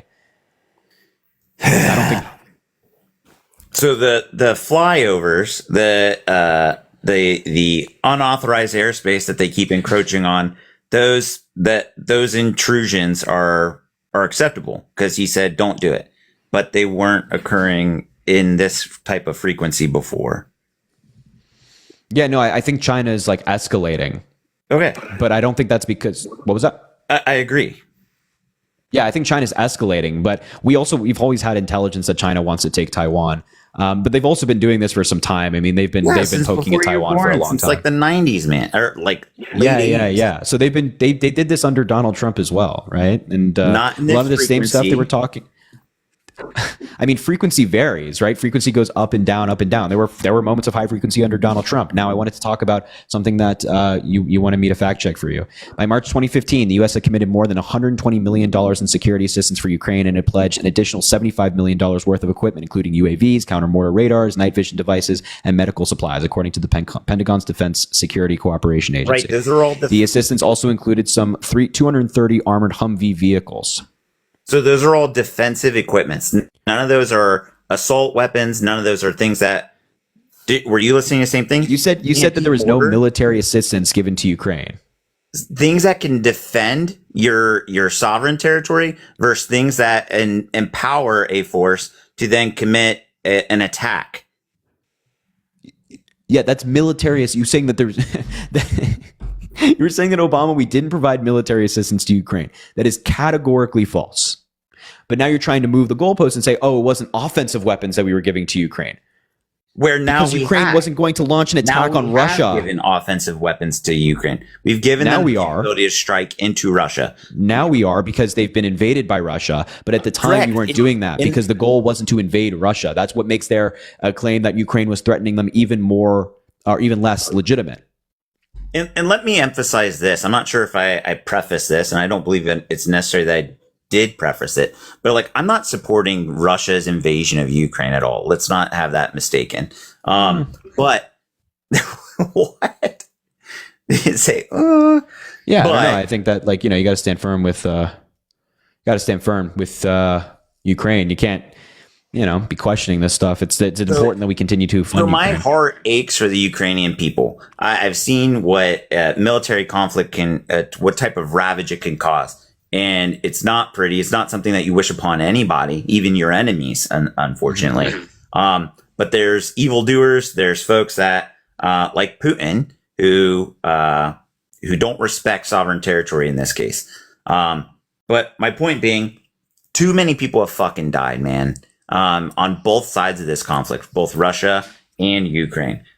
Ukraine, shockingly enough, they're coming under greater scrutiny recently because this requirement to lower their age for conscription. Are you familiar with their current age of conscription is? I actually don't know what their age is. What is it? 25. 25, They don't have enough yeah. bodies to fight this fucking war. Or, excuse me, that's the first time I've dropped an F-bomb. I forgot it wasn't in Parker's live stream. So, What the fuck? What is your problem with Parker, dude? just a lot of, I noticed a lot of name calling in his stream and a lot of profanity written versus actual constructive dialogue like you and I are having. Yeah, really, dude. And Harry, I think you can understand that F-bomb wasn't directed at you, but this conflict over there. Back to that. I just don't like the way been you're on my live before. Yeah. Just don't like the way you're speaking about Parker, like right here, man. You can also like debate him. He's like right here. You don't have to like talk about him like What's up? to me. You know, Harry, like I really, my style of discussion and or debate and dialogue is more in line with your platform than it is Parker's. Parker does resort to like unsolicited name calling and profanity ridden tirades. I just don't want to go into that. Unsolicited? What? Can you give me one circumstance where I engaged in unsolicited name calling? Parker, I'm just gonna get back to Ukraine here. So I said effing. No. Not I said one I said example. effing war. That's what got me on that whole Parker topic. I just want one example. Parker, a handful of your last few guests that you resorted to dropping F-bombs and calling them effing idiots and F this and it was just like filler words, unnecessary. So I think we can build better ways of talking. I mean, if it's justified, well, they probably were a fucking idiot. Great. Like, let's just be totally honest, dude. Like, tell me who you're referencing. They probably were. Like, I'm not saying it for fun. That's not unsolicited. They were. Parker, just like after this, I'm going to go back into the abyss. No one's going to remember who James is. They're going to remember who Harry and Parker are. I didn't store those people's names to memory. I didn't even store what they were talking about to memory.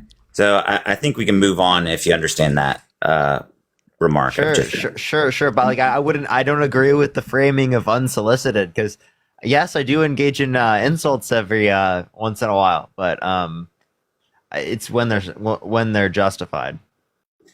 I mean, you haven't even heard me talk about the political authorities with disdain in name calling. So I'm not going to talk to someone I'm having a discussion with in the same way or same fashion. I'm not on some moral high ground. It's just how I choose to talk to people. So. And yet, especially why you voted for Donald Trump, right? Yes, sir. Yep. Because he's such great character. Yes, sir. So, back to Ukraine. Too many people have died, and unless you wanted to go back to Parker, Harry. No, I just when you just said that he had great character, I mean that's even for like a Trump voter. I think you have to acknowledge that he doesn't have great character. But we can talk about that in a second if you want after Ukraine. So back to Ukraine. Too many people have died, and the one person throughout this with the least amount of power, but the biggest platform to speak on it is Trump, and he wants it to end. Now, unfortunately, I felt this way even before Trump was speaking on this, but from a military perspective, the only way this conflict is going to end is with concessions and serious concessions at the expense of Ukraine. Ukraine's not getting territory back. That's reality. Russia has a good hold on the Donbass in the eastern section of Ukraine and Crimea, and they're not going to give that back.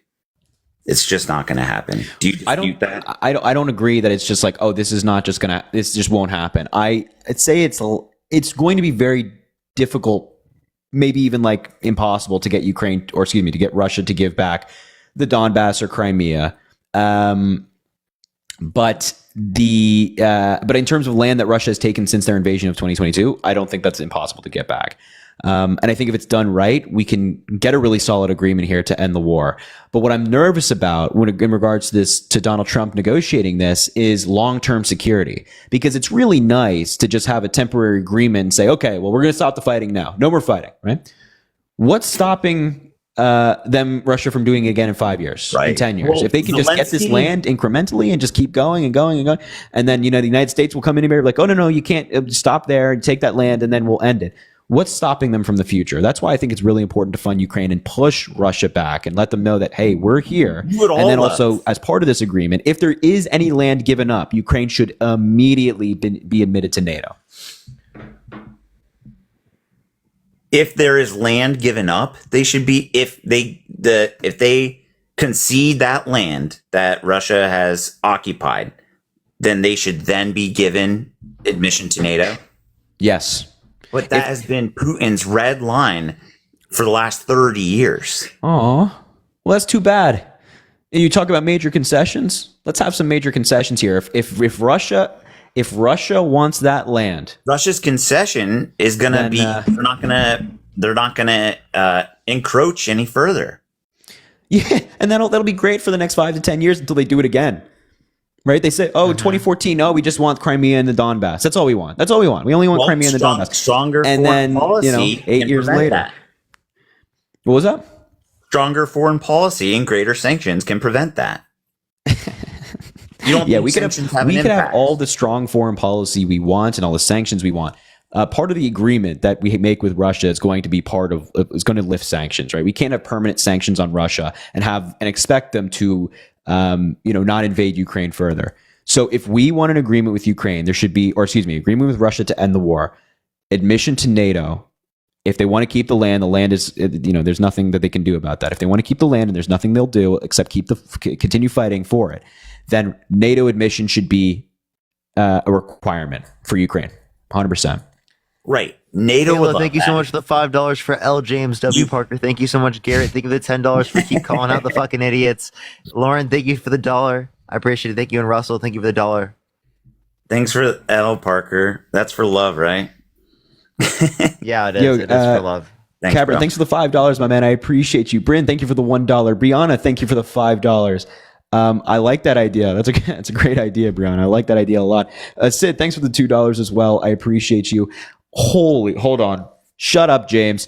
Lindsay, thank you. Oh my God, bro. Lindsay, thank you for the $500. $500 on Venmo. Lindsay. Please, everybody, please fill the chat with W's for Lindsay. $500 goddamn dollars, bro. She said your intelligence is assuring. Also, to stay relevant with you. Oh my God, Lindsay, we love you. You don't have to do any of that, but also love what you're fighting for. As you know from the past messages, keep it up. Shall I be remembered tomorrow? I know I'm one of thousands of your messages. Lindsay, come on, we appreciate you so much. A million times over. W's in the chat for Lindsay. I need you to fill the entire chat with W's for Lindsay. At least at a minimum. Seriously. 500 W's. Fill the chat. She supports me. She supports Parker, Christine, everybody. She's supporting everybody. So I need you to fill the chat with W's. I need it to get to at least $500, or 500 people in the chat, 500 W's. So fill the chat with W's. Keep it going for Lindsay. I appreciate you so much. You're loved. We just understand that. You're loved so much, Lindsay. Shout out, Lindsay. W's in the chat. Keep it running. W. God, Lindsay, you got me fired up. God, Lindsay, I appreciate you. Anyway, breathe, Harry, breathe. Sorry, Lindsay. Shout out, Lindsay. You're amazing. We love you. That's big. I'm stoked for you. Thanks, buddy. Shout out Lindsay in the chat. Keep it going. Anyway, sorry, James. I just had to say I saw that, and I just had to say shout out to Lindsay. That's a huge contribution, man. And I understand being up and rising creators. Any dollar matters. W Lindsay. So my my wife just gave me the look. She's like, it's late. No, but I and actually speaking of my wife, so another big reason I've supported Trump, or let me reverse real quick. NATO would love to have Ukraine. Ukraine would love to be a part of NATO. Russia is not going to make any sort of concessions on territory gained with the agreement that they get to join NATO. That's too bad. Then the war will continue. The it's too bad mentality is tough. Looks tough, man, but more people will die. The war will continue. Zelensky has said that this is something that he wants to do.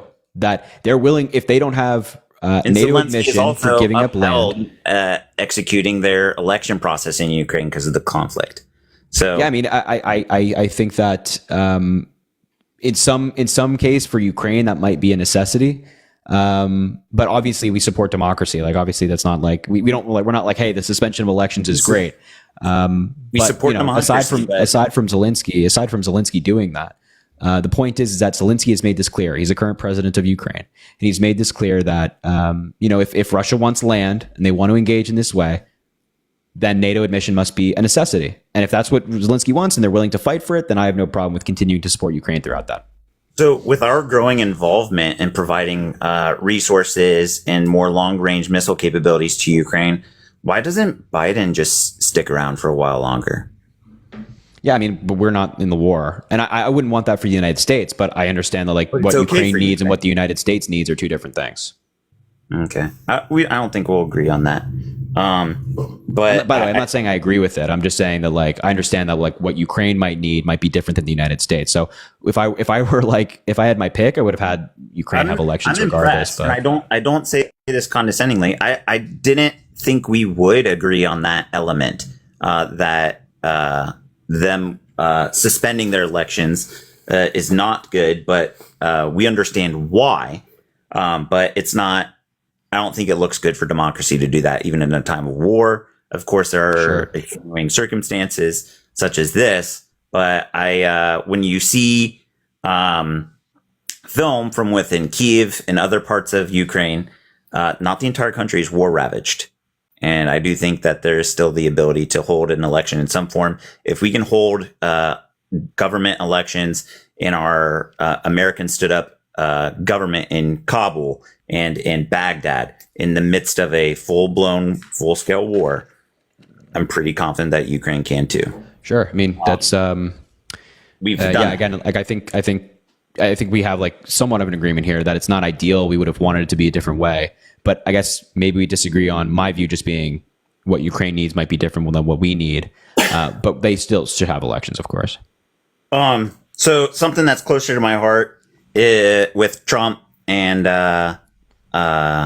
why I support him, why I think he is not terrible, is our border integrity and security.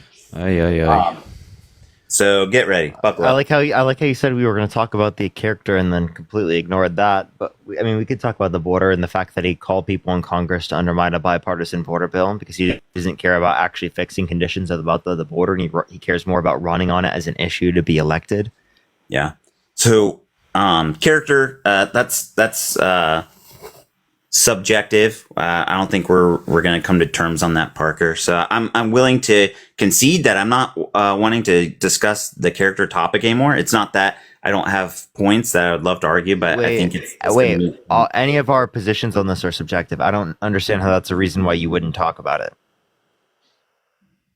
Thanks, Parker. Harry, do you want me to go on that, or do you want me to Please? go to order? I think you should. I definitely think you should touch on this. Absolutely. And while you do, I'm going to go get more water. So enjoy. Okay. So you got it. Harry wants to bow out for a little bit. I'll see you in a bit, Harry.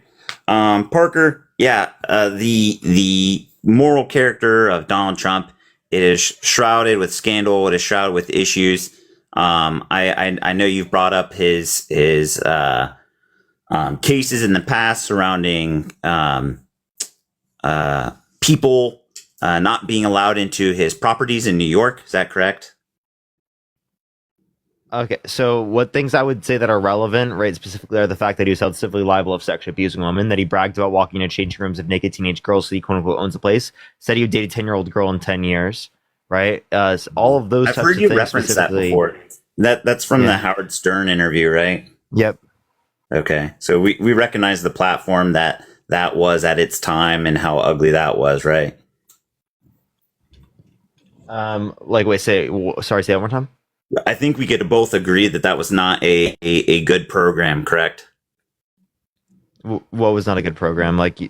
Howard Stern's platform, his radio show. Yeah. Okay, sorry. I read something else. Yeah, of course that wasn't. Why would I don't see how that's relevant to you acknowledging the fact that Donald Trump doing that is bad. I agree. Him saying that was not appropriate.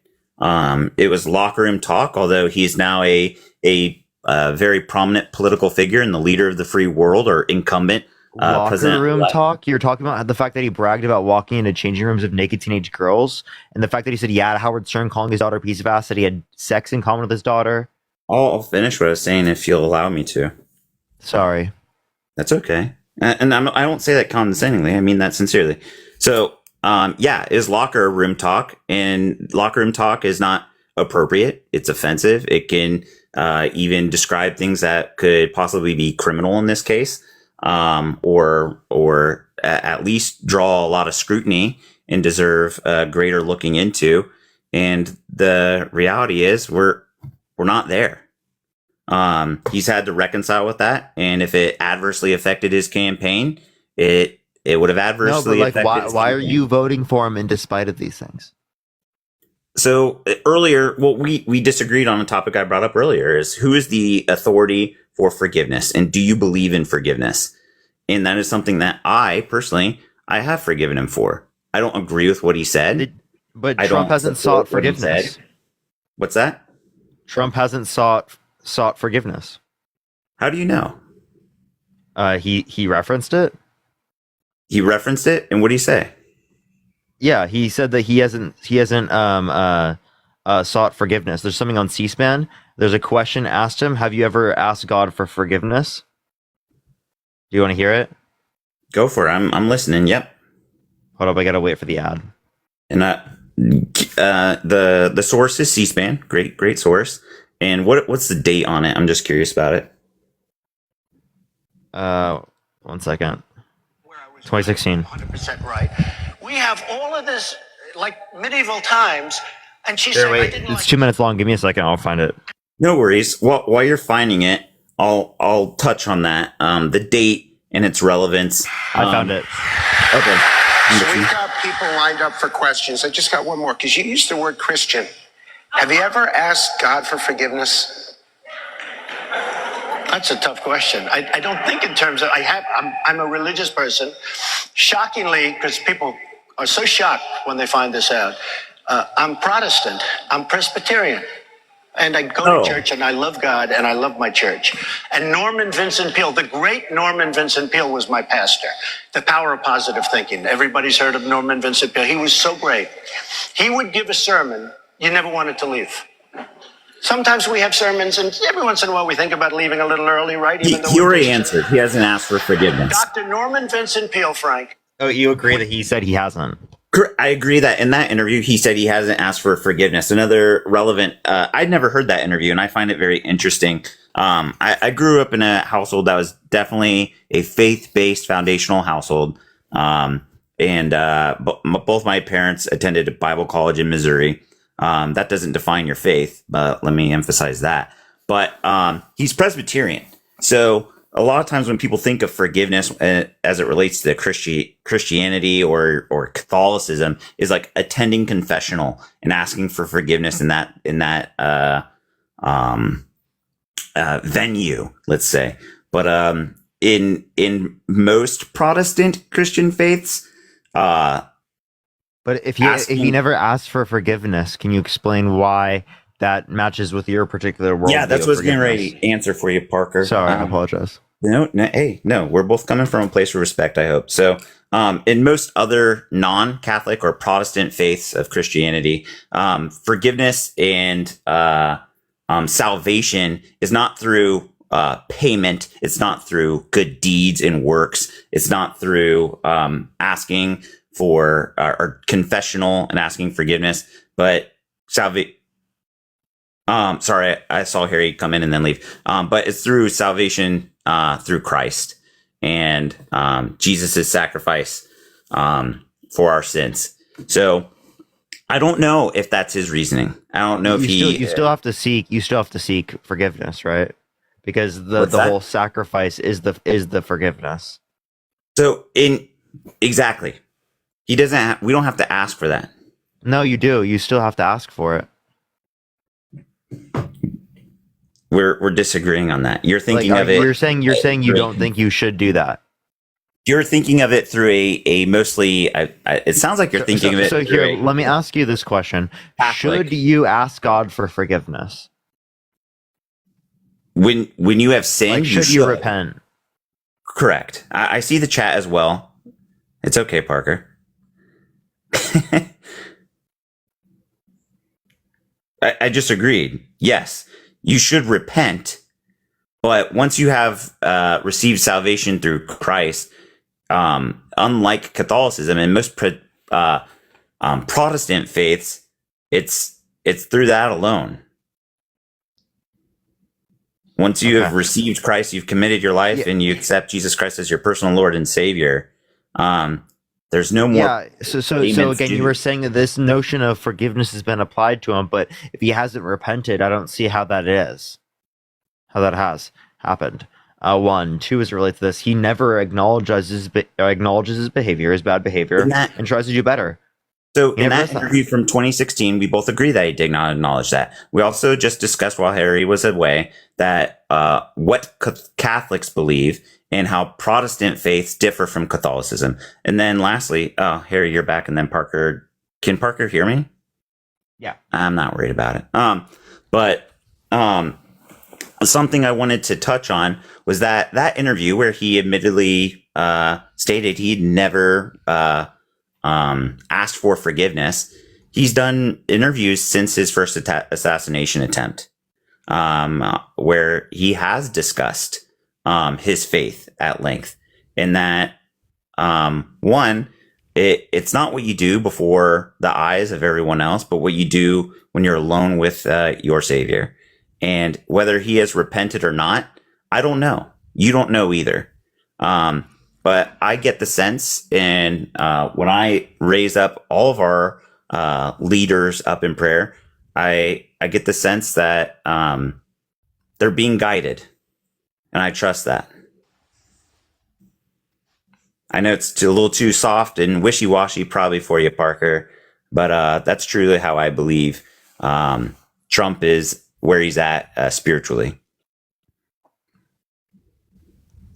Okay, so but the point I was saying is that still doesn't meet your criteria of forgiveness. So if that doesn't, then I don't see how you used that as a point as to it's acceptable to vote for someone with these particular moral qualms. Has he publicly proclaimed that he has asked for forgiveness from people he has done wrong? And the list, I'm sure, is endless. I don't know, and you don't know either. So again, the point I'm saying is that why would you want to vote for someone with this particular moral character?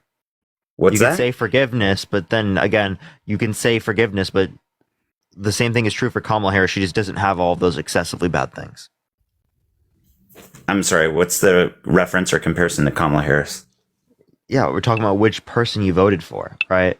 We're saying that you wanted to vote for Donald Trump in despite of the fact that he was held civilly liable of sexual abuse. And when he said he dated a 10-year-old girl in 10 years, bragged about walking into changing rooms of naked teenage girls, quote unquote, owns the place, bragged about sexually assaulting women. I'm not justifying him saying that he would date a 10-year-old girl in 10 years that would make her 20. It's a weird way of phrasing it. No, you're justifying voting for him. No, you're justifying voting for him in despite of that. No. Yes, that's literally what you did. His forgiveness is between him and God, not me. But me as a voter, do I think that he is a moral upstanding at this point in time? I believe that he has demonstrated himself in the public eye as best as possible. That indicates to me, yes, he's a good, upstanding human being at this time. So if we want to dive into the past, we talked about forgiveness. We talked about people's wrongdoings, and it's in your view, it's up to individuals who can forgive somebody. In my view, it doesn't matter. It's up between that person and their higher power. Okay. So Okay, I have a question. Yeah. Just a quick question, real quick. Do you think all sins are equal? sin is sin. All sins are equal. Okay, so you think that telling your kid that Santa Claus exists is the same thing as a P3DO raping a child? Telling your child that. You said all sins are equal. Are those equal?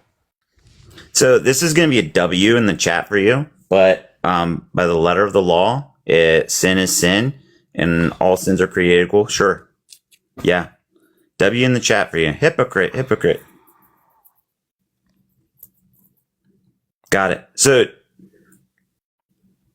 okay, we can hold our mouths. Do you think that someone who is adulterous is more evil than someone who commits petty theft?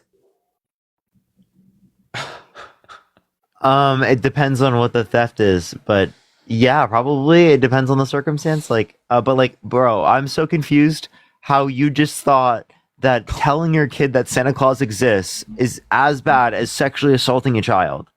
Like, that's just an insane view. That's an insane view. That is a wild view, dude. Got it, Parker. So, you really wanted to emphasize that point. You've had it pocketed there for a while, and you finally got to rip it out. Back to another reason. Not Just deflection. glossing over that is crazy. You're talking about telling your kid that Santa Claus exists, dude. Harry, would you like to stick with the topic, or I'm ready to hear commentary from you, sir? I'm letting Parker do what he Cook. wants. Here. No, let's just ask Harry. What are your thoughts on what he just said? It's fucking absurd. What are your thoughts on what he just said, Parker? I think it's insane. Again, the fact that you're totally okay with just saying that. Of course, I'm gonna provide the fact that that's sensitive, because you just said that, again, telling your kid Santa Claus exists is the same thing as raping a child. How can you even say that? You know that those things are distinct. I know. So you asked me in the scope of sin. Sin is sin, and they're both bad. Now, if you're asking me as flesh and blood on here on earth, is rape or sexual abuse worse than lying to your child about Santa? Dude, absolutely. Wait, but you truly believe that they're equal. Parker, you asked me. Parker, truly. No, you're saying the flesh, the sin thinks that, but what you think is actually the case is that it's equal. Parker, you can repeat yourself. You can try to hammer the point. No, but you're trying to rhetorically get yourself out of it. Parker, you asked it in the scope of sin. You asked if those were equal sins, and I agreed. And you're somebody who's how did you label yourself, compartmentalize yourself? You're agnostic, atheist. What are you? That was me. Sorry. Thank you, Harry. And I don't say that with disdain. I'm just trying to remember titles here. Parker, how'd you self-describe yourself? Religiously, or Yeah, agnostic, atheist? Thank you. Okay, so you're both in the same boat. You asked me that question in the scope of faith and sin, and I answered that in the scope of faith and sin. So you can. Not every Christian I've talked to holds that view. You know what I mean? Most Christians I've talked to do not hold that view. Hey, and not all Christians are going to agree. That's okay. And then we can. I know, but choosing to hold that view when you don't have to hold that view is crazy. People can have. You don't have to hold that view. And people can have their debate on biblical philosophy on another channel here. So. I understand you don't want me to move. So then I'll ask you this question. Do you think that people who tell their kids that Santa Claus exists should go to jail? No. Why not? It's just as bad as rape under your worldview. No. My belief in sin, all sin is equal, then those are equal. Because one is lying and then one is obviously rape. Or are we allowed to say? So should we send people who tell their children that Santa Claus exists to jail? Is our judicial system based on biblical theory? And philosophy? Wait. Good point. Are you pro-life? Parker, I know you're God. Parker. Just a real question. Are you pro-life? Parker, I am. So I know you want to go down a topic again that you're ready to rattle off. I've watched it. You're not gonna, and this is what's unfortunate about let me rephrase. This is why I prefer Harry's stream versus yours, Parker. And it's not to dog Parker, but Parker is ready to rattle off fact, or statistics I found. Wow, this is really bad. Wow, that's kind of like, that's like insulting to me. What the fuck? No, wait, like, no, damn, no, I'm not going to try and glaze here. Listen, I'm not going to try and glaze here. What? Harry. Oh, but you will talk down a person and then do the mute good boy whenever they try to express or retort or anything. And so I really just don't want to go down the topic that you're so passionate about that you won't actually even hear the opposing argument. I do hear opposing arguments. I just think your opposing arguments are bad. That's fine. Thank you, Parker. Yeah, of course. So can I, Harry, do I have permission to move on now, or do I have be a good Parker, boy? do you have anything else you want to? Do you have anything else you want to say on the topic? Oh, I could infinitely go and ask this guy questions. Yeah, thank you. Oh, here, can I give him one more question before we go? This one will that's just be fine. interesting. Yeah. If God commanded you to kill an infant, would you do it? No. No? God would not command anybody to kill an innocent. Well, first Samuel 15:3, God commanded Saul and his men to slaughter men, women, children, and infants who are Amalekites. So, Okay. if you were in this scenario and you are one of Saul's men, would you have slaughtered an infant if God commanded you? So, First Saul, is that Old or New Testament? Old. Right. And in the New Testament, we have the New Covenant, which defines. That doesn't mean that this isn't your God. It's still your God. So I don't know how you can get around that. The Old Testament God was brutal. No, but I'm just saying, if God commanded you to do it, would you have done it? In those times before we had the second covenant and salvation through Christ, and God commanded me to do so, yes. But that's a whole biblical. Great, Parker, you got to chuckle. Someone in the chat said, "Is there two gods?" No, there's not two gods. But after God sent His one and only Son, salvation was redeemed differently. Dude, that's crazy, bro. Saying you would slaughter an infant is crazy, bro. It's crazy. Got it. So it was like you answer yes, you lose. You answer no, you lose for your argument. Yeah, that's called the reductio ad absurdum. I'm sorry. Awesome. Thanks, Mr. Latin. All right. So Harry, are we good? You're welcome. Right. It's kind of like in chess when you're like checkmate, you know? Parker, I know. Harry, so is the goal here gotchas, or is it to be able to express why we support Trump and why he's not? I think there's value in what Parker's asking you. I agree. It's an excellent question. I think it's a question that if you were to actually have a how should I say, long form segment to actually address it and prepare, because I didn't anticipate getting into this topic. Go ahead. I would love to hear after preparation how you justify slaughtering an infant, right? Because God commanded that. Yeah, that would be incredible. I'd love to hear that. Again, Parker, remember the context which you raised the question about Old Testament, which you don't, clearly you don't believe in anything of it. So it's not a argument that is going to fulfill anything for you. It's not an argument. I mean, it does. It shows how far you're willing to go, right? Just because a religion said so. So what? Everyone knows that's wrong. Everyone knows it's wrong to slaughter an infant. Let's just be honest. Everyone knows it's wrong. But because your perceived God commanded you to do it, you do that.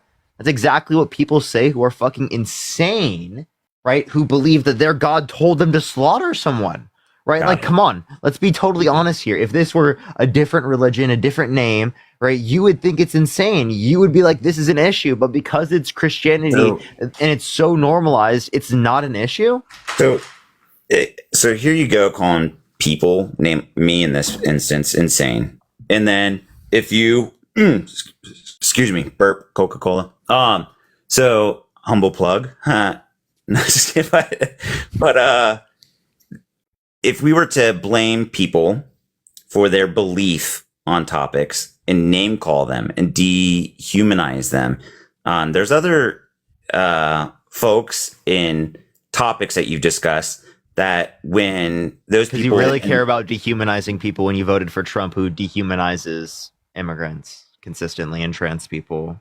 Well, Parker, if you allow me to move on to the next topic, I could definitely dive into immigrants. Go ahead to any topic you'd like, right? In any realm of human endeavor.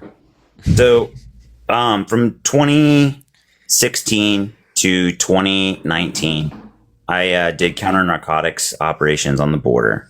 As a hospital corpsman, Make sure not to say any drug names, though. By the way, sorry, I don't mean to cut you off. Just don't say anything Yep, like by not the F word. I There got you go. you. All right, good. Appreciate I it. listened to Parker just a few nights ago. Appreciate it. So, yeah, I was doing counter narcotics work. Had nothing to do with the border crisis that was inundating the border. Really starting in the late fall of 2017, and then really flourished in 2017 and 18, or excuse me, 2018 and 19. But my point being was down there. I was in South Texas, Rio Grande Valley. So I'm not sure how familiar you are with the geography down there, but South Texas would incorporate everywhere from Boca Chica, Texas, down where SpaceX is at, all the way out to Uvalde, or a little bit east of Uvalde, which, folks, I tried to use two names that people are familiar with. If you're familiar with an unfortunate event that occurred there just a few years ago. My point being, I was there doing foot patrols for long hours, and not just foot patrols, but doing certain implant missions to counter the illegal import of fill in the blank. And having firsthand experience of seeing those large swaths of the border in both population centers that are busy and bustling, and then other areas where it's rural and desolate. But our border is wide open, especially in those sections of Texas. It's not like Southern California. It's not like Arizona and New Mexico, where you do have large sections of the border that do have a wall. In these sections, the biggest barrier that exists is the river.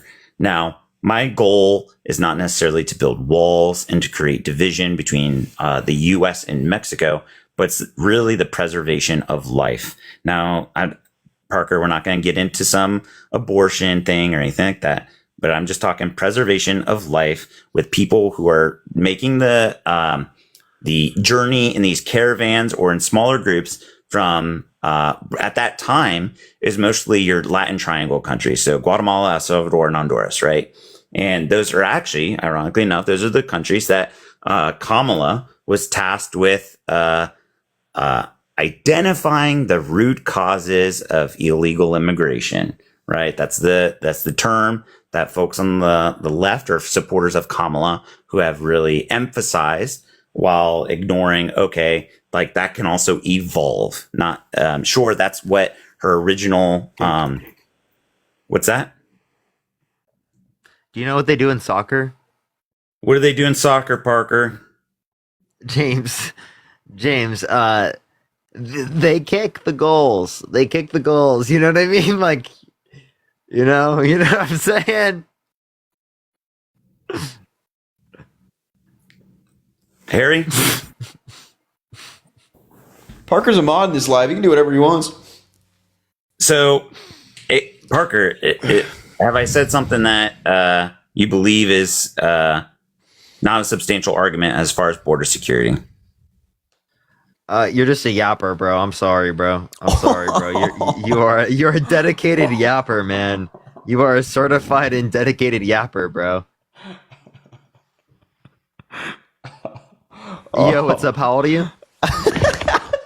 He's on to the next one, bro. Look at the chat. Look at the chat. Everyone's happy, dude. Everyone's happy. Yeah, that's Aiden, did you vote Trump? Yo, what's up? No, but I Did you can vote defend Trump? them.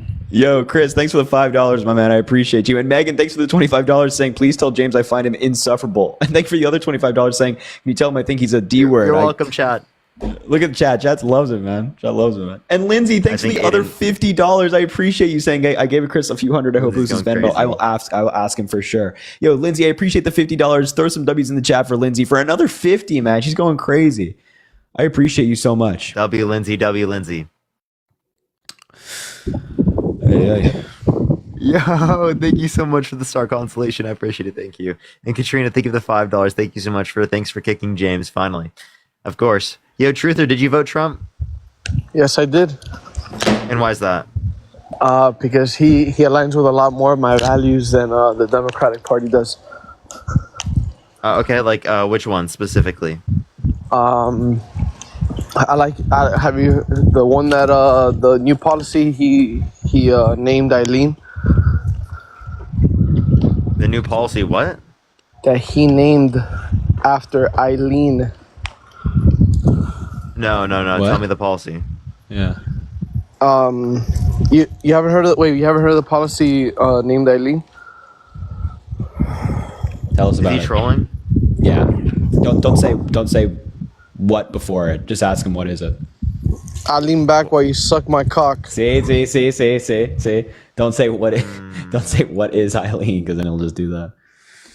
I knew it was something like that. Yeah. Samantha, sure. thank you so much. I appreciate the galaxy. Thank you. All right, let's get another MAGA up here. All right, if you're MAGA, let us know in the chat. We'll bring you up. Let's bring up this guy.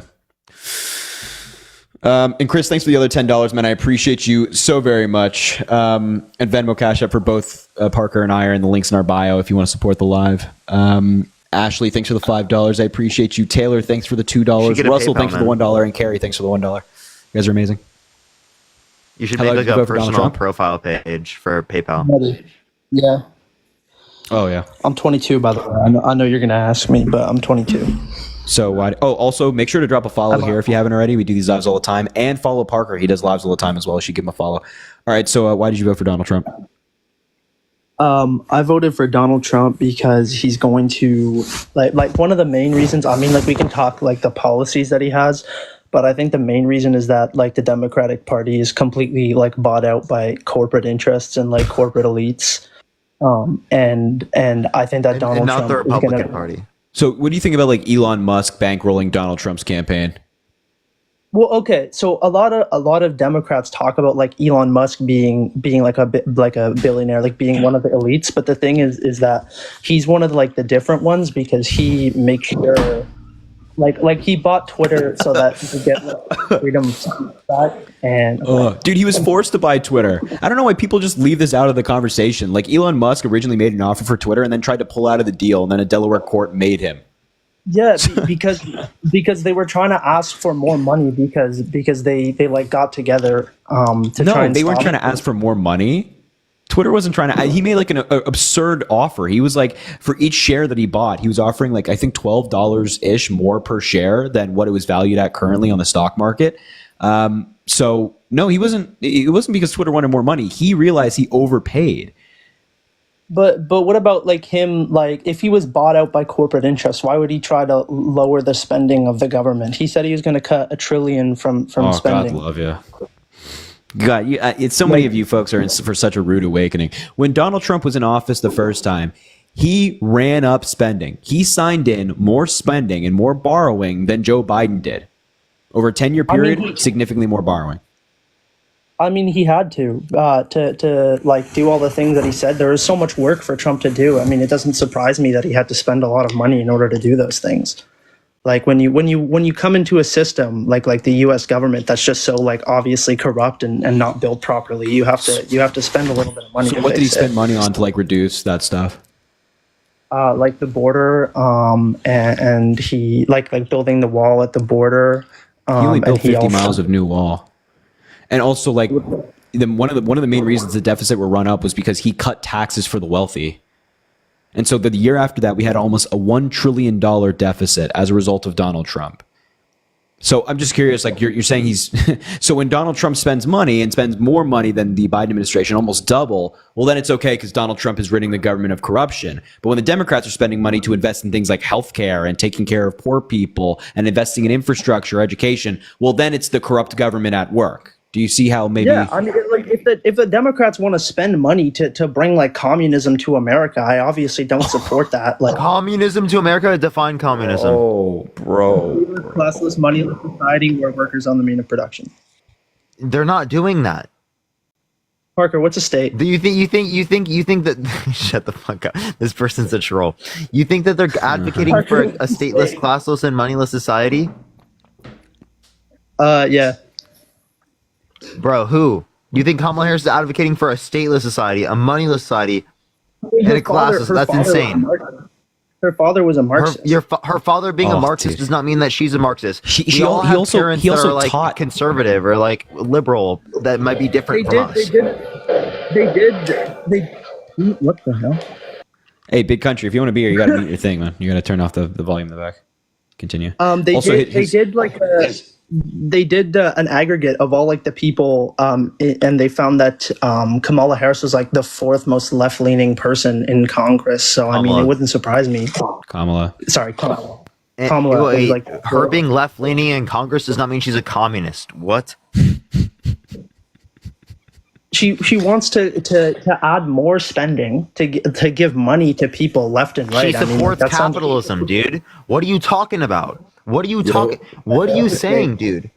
Sorry, can I interject? My bad. I didn't think I was gonna get brought up right now because I was like listening in, waiting for this guest to finish. So I've been playing GoldenEye. But go ahead. Let me know when it's my turn. Sure.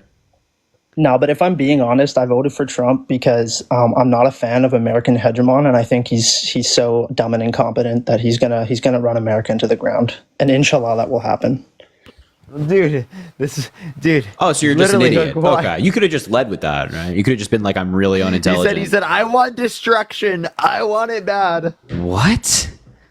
Parker, what's a state? Glenn, thank you for the $10. Thank you so much. Monopoly on violence. Monopoly on violence. Yay! You learned. I'm so proud of you, Parker. I'm so. Are you just a communist? Yeah. No, he's not. Yeah, low key. He's definitely not a communist. Yeah. What are you, an anarchist? I am a leftist. I'm an anarcho-syndicalist, baby. Oh, so you're a freak. No, you're not. I am a What do you mean? No, I'm not. Dude, you understand that anarcho-syndicalism is like a lot of anarcho-syndicalists are literally fucking communists, right? By definition, you can be considered a communist. Yeah, I ascribe to Marxist values. Dude, that is the craziest dumb shit I've ever seen in my life. You literally just argued that it was bad that they were going to bring about communism. Well, you are a communist, you fucking weirdo. What are you talking about, bro? This guy's trolling, dude. Yeah, hey, buddy. What do they do after you score a touchdown in football? They kick me, baby. They kick me. Yeah, they baby. kick an extra point. Now get the hell out of here. Yo, Katrina, thanks for the $5. I appreciate you. Monet, thanks for the $2. I don't have to read this live. That is, I read it while Parker was talking to that guy. Insane. Absolutely insane. Bex, thanks for the $5 as well. I really appreciate that. I appreciate the message as well. Glenn, thanks for the $10, my man. A live stream, that's amazing. Keep it up. Glenn, I appreciate you. And Monet, thanks for the additional 50 cents. I appreciate you. It is very strange. Martha, thanks for the $5. Thank you for the $10. Jordan, thank you so much. Thank you. Carrie, thanks for the $1. And Taylor, thanks for the $1. And Russell, thanks for the $1. I appreciate you.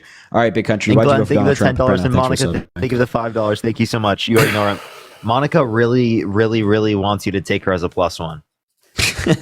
Like I've gotten like a million messages. I feel like I've been like I joined your Discord and I feel like I've gotten a lot of notifications about like people directing me toward her bio or something like that. I don't know. Anyway, make sure to drop a follow if you haven't already. We do these lives all the time. Also follow Parker. He's live all the time as well. And Venmos and Cash Apps for both of us are in our link in our bios. All right, big country. What's up, man? Hey, how's it going, man? Nah, pretty good, man. Pretty good. So why'd you vote for Donald Trump? Well, no, I just wanted to continue off where I left with Parker before his live got banned.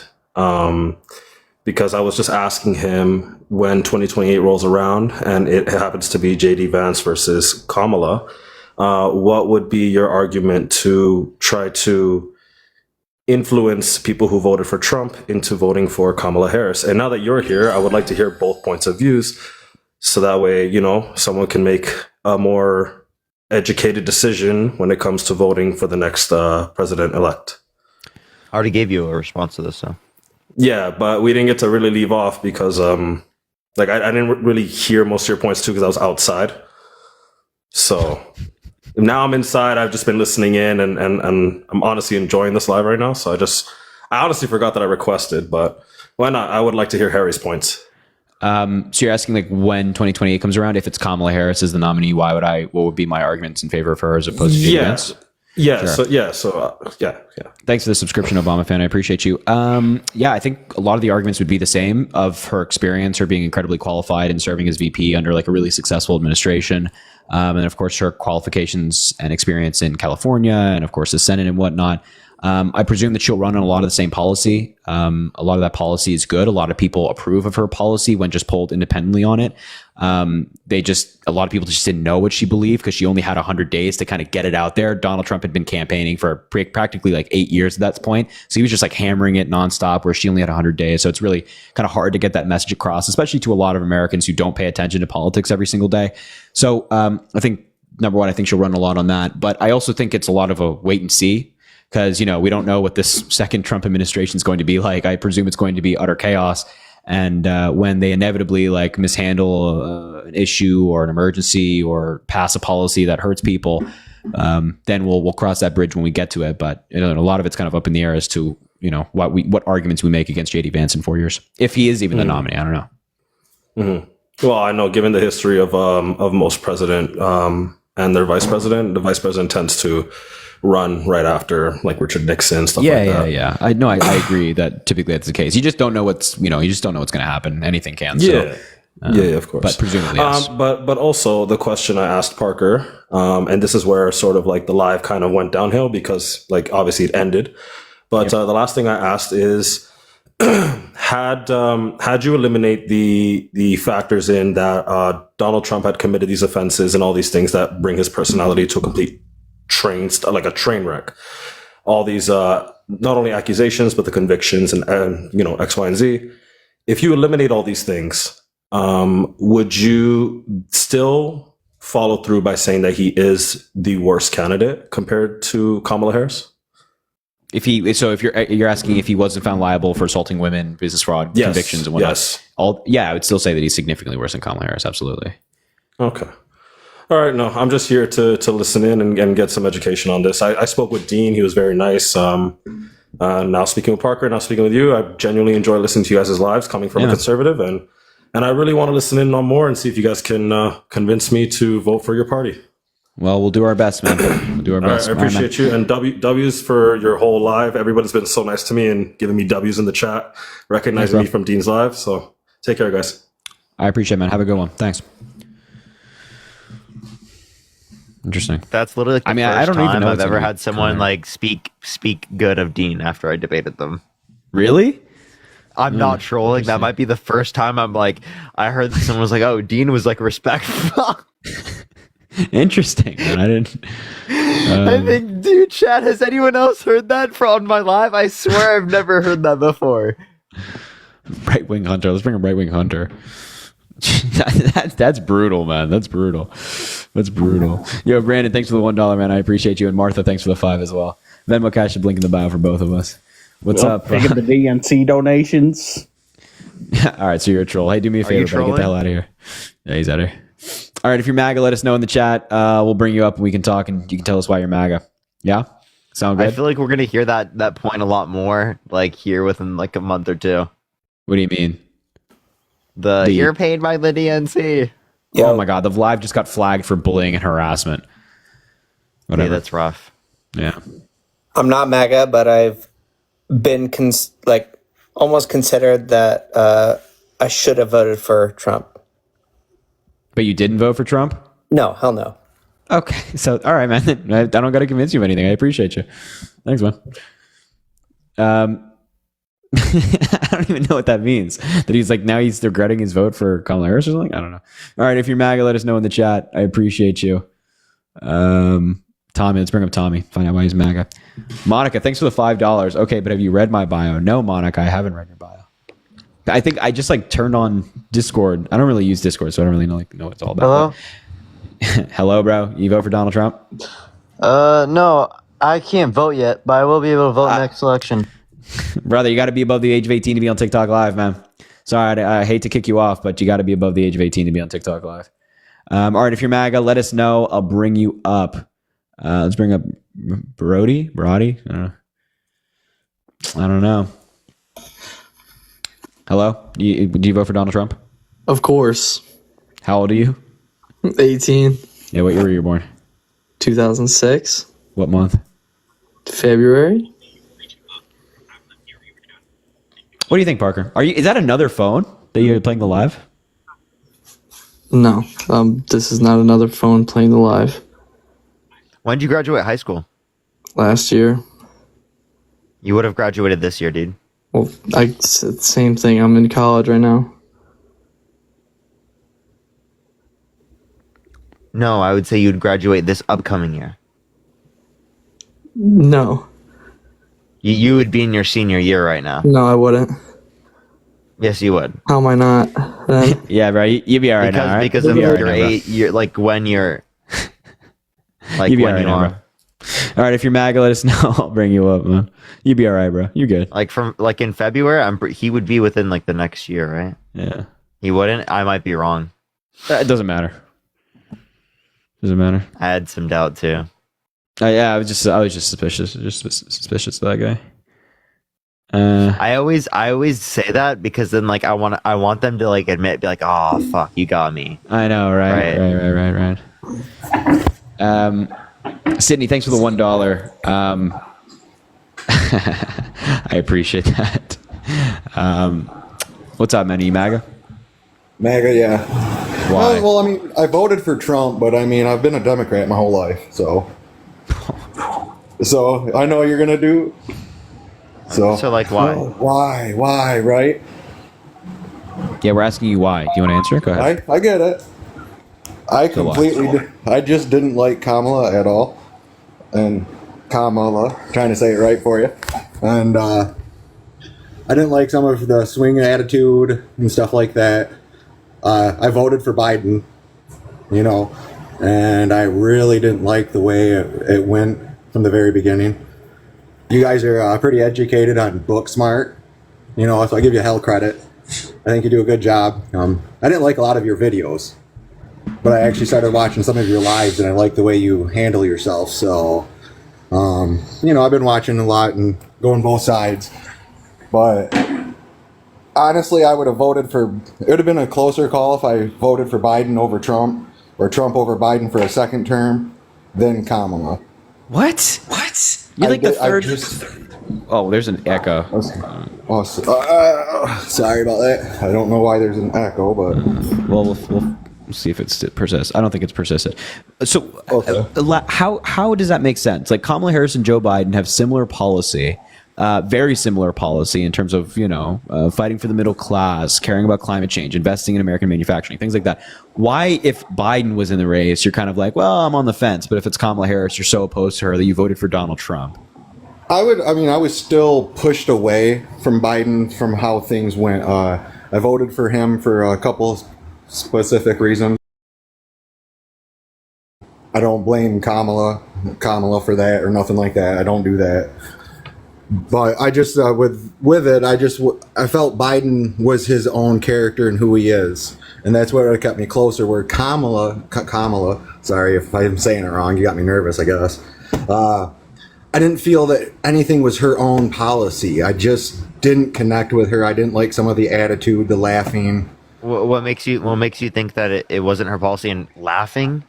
Like, you voted so for Trump times, because of her. Wait. You voted no, for I Trump. voted for Trump for because the of her reasons I laughing. voted. No, I didn't like that about some of the stuff, like some of her answers and the follow up with laughing. I watched a lot of her interviews and stuff like that. I wanted some answers, and I mean, I just didn't find what I was looking for.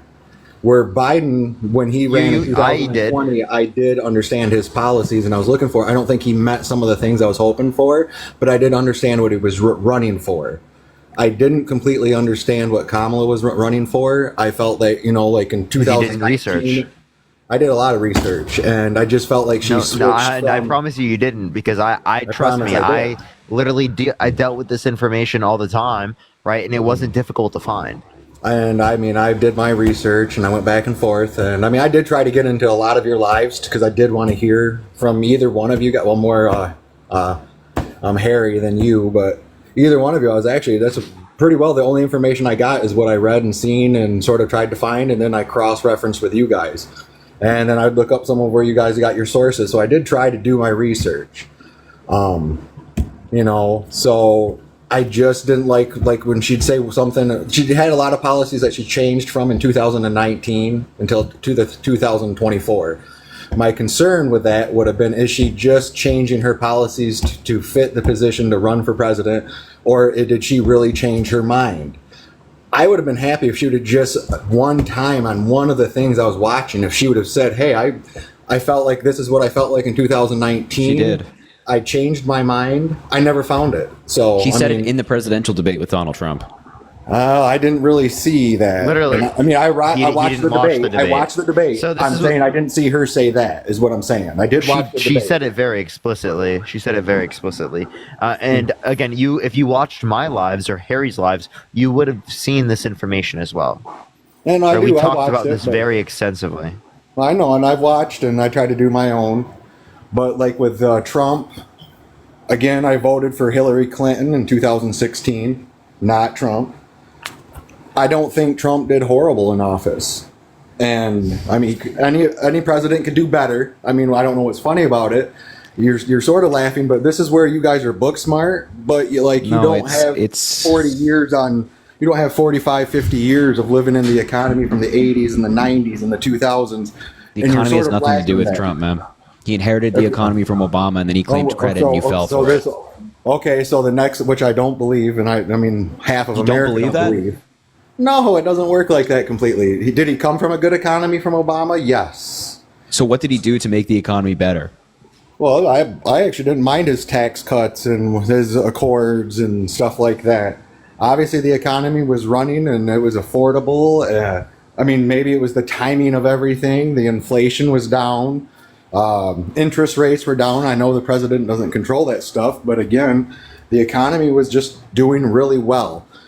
But not because of according Trump. to what macro indicator? Again, I'm not saying with or without Trump, but what I didn't like, and this is where I'm saying over years. Can I ask a clarifying question real quick? Can you name one macro indicator that was doing better off when Trump was president comparative to now? Well, I mean, compared to now. I mean, right now, just the economy is way down. I do believe Biden. So, in what macro indicator? What's that?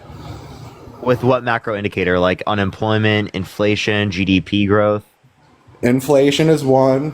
Unemployment is up. Inflation right now is 2.6%. It was 2.9% at multiple times in Trump's administration. And right now, and still, the American dollar is worth way less than what it was 5 years ago. I mean, I was making. Of course, there's been cumulative higher levels of inflation. I'm not disputing that, but what you're not acknowledging is that inflation has come down, and also accounting for inflation, wages have gone up, but not lower than what it was then. So for example, real GDP is up every single year under the Biden-Harris administration. Real median wages are up right now from Q4 2019 and any time prior. The median wages are up, and that deal's almost linked with like how they handled COVID and handing out free money and the stimulus checks and letting unemployment. Under Trump's administration? No, Biden did. When Biden became president, almost everything Trump said would happen at the debate between Biden and Trump happened. It really did. Wait, really? Because he said that the stock market was going to collapse and we're going to enter into a recession. Well, okay, that didn't happen. You got me there. That's maybe one thing, but he did say the gas would go up. This would happen. A lot of things he said, but nonetheless, I did vote for Biden. So, but what I am saying, like, if you say 100 million things, maybe one thing you'll get right. And so, I haven't really. Broken clock is right twice a day, huh? And that's true. But like So- one things I didn't like though, I don't, and who knows? You can't really say what president would have handled COVID any different. So I'm not, We that was definitely never could good make for a anybody. determination on that. Like, we can definitely there's say that no way. Biden would have handled COVID better. He wouldn't have thrown out the pandemic playbook. He would have refilled the But national see- stockpile of medical goods. He would have actually listened to his medical advisors, right? Like, One and he thing I wouldn't have have like against doubted science and Biden whatnot. is COVID and how they handled it. Is I was an essential worker, and so I was affected for it in both ways. As an essential worker, I got stuck staying working, and I'm sorry, I got like $2 extra an hour to work and stay to work to keep my job, while other people got to stay home. I live in Michigan, just so you get a reference of my unemployment. Unemployment in Michigan was so dramatically out and higher than what you were making at a place of employment. It just ruined what was everything around. All of a sudden you see McDonald's was hiring for $6 more an hour to start than what they were before COVID, because they had to fight to get people back, which every state had to go through. But when it came to like California, unemployment wasn't worth being on unemployment because you made more money at your job. In a place like Michigan, unemployment, I didn't ever take. I got COVID for 2 weeks. I got told I had to stay home. I got COVID. I got 2 weeks of unemployment, and it took me like 3 months to make what I made on unemployment than what I did working. Not, and that's stretching the truth, but I mean, it was just so dramatically different that nobody would go out and look for a job. My one complaint was, they talked about essential workers, hazard pay, stuff like that. Then all of a sudden, when the next year came around, nothing happened with us essential workers. They like forgot about us. We got a thank you. I got a t-shirt. I got $2 an hour for 3 months, which equaled like 3 paychecks of unemployment. And it was a little frustrating. I ended up catching COVID at work, brought it home. My mom was in the hospital almost 2 weeks, almost died.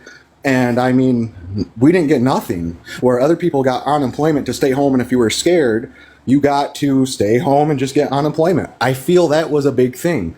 And then with the unemployment, then Biden went further, said it was tax-free. You didn't have to pay for unemployment, no taxes on it. Yet they were making $300-400 more a week than me, and I'm paying taxes for people to get free unemployment. So, like, I it's honestly hard. I'm not, and I mean this in the most respectful way. It's hard to follow what you're saying right now. It's like, okay, sorry. It's just it's not your fault. It's okay. It's just like all over the place. I am nervous. Though. No, I get that. It's fine. It's no problem. But I just wanted to jump in to make sure like we're on the same page. So your claim is that people on unemployment were making more than workers were. A lot more. Like unemployment here in Michigan came out to $9.64 a week, which would be like $23-24 an hour. And at the time in Michigan, if you look up the average hourly wage, it was probably between $14 and $17 an hour. So to be on unemployment, you were making anywhere from $4 to $9 more an hour.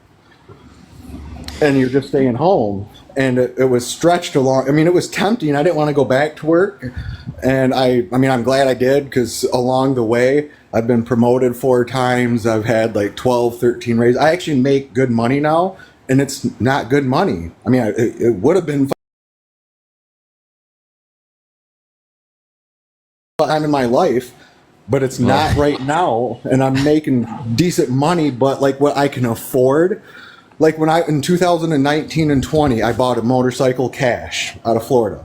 I bought a Jeep, and I was making like $9 less an hour, and I was affording this fine. And I just got done paying off my back child support. Now I don't, like my back child support's paid off because I had to make even on that. That's something I wanted to do. I'm still paying on my Jeep. Like I said, I paid cash for my bike. Right now, I'm still paying for my Jeep. I couldn't buy another motorcycle. I'm not paying child support. And I mean, I'm struggling, but I do help my mom, because my mom is another Parker's part dying, of it. bro. Parker's dying, bro. Sorry, go ahead.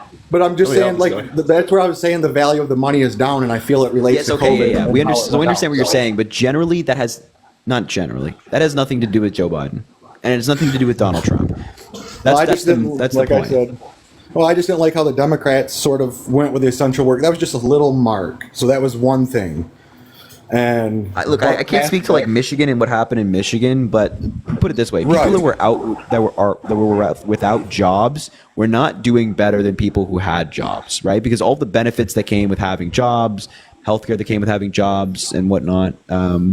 You still had a lot of benefits, and you were getting a decent amount of money as salaries being raised, and people without jobs were still very much struggling. Like the unemployment was not making ends meet for a lot of these people. And I can't speak for Michigan, but generally, like people who are on unemployment were not making more than people with jobs. So I wish it was true. I can't speak to Michigan because I don't know Michigan specifically, but also. It was necessary for the pandemic. It was necessary to help people who were lost their jobs because I agree with that. I live in Michigan, so it's probably a poor example, and I just seen people take a lot of advantage of it. Which that's the people. I'm not blaming the government. The people took advantage of it.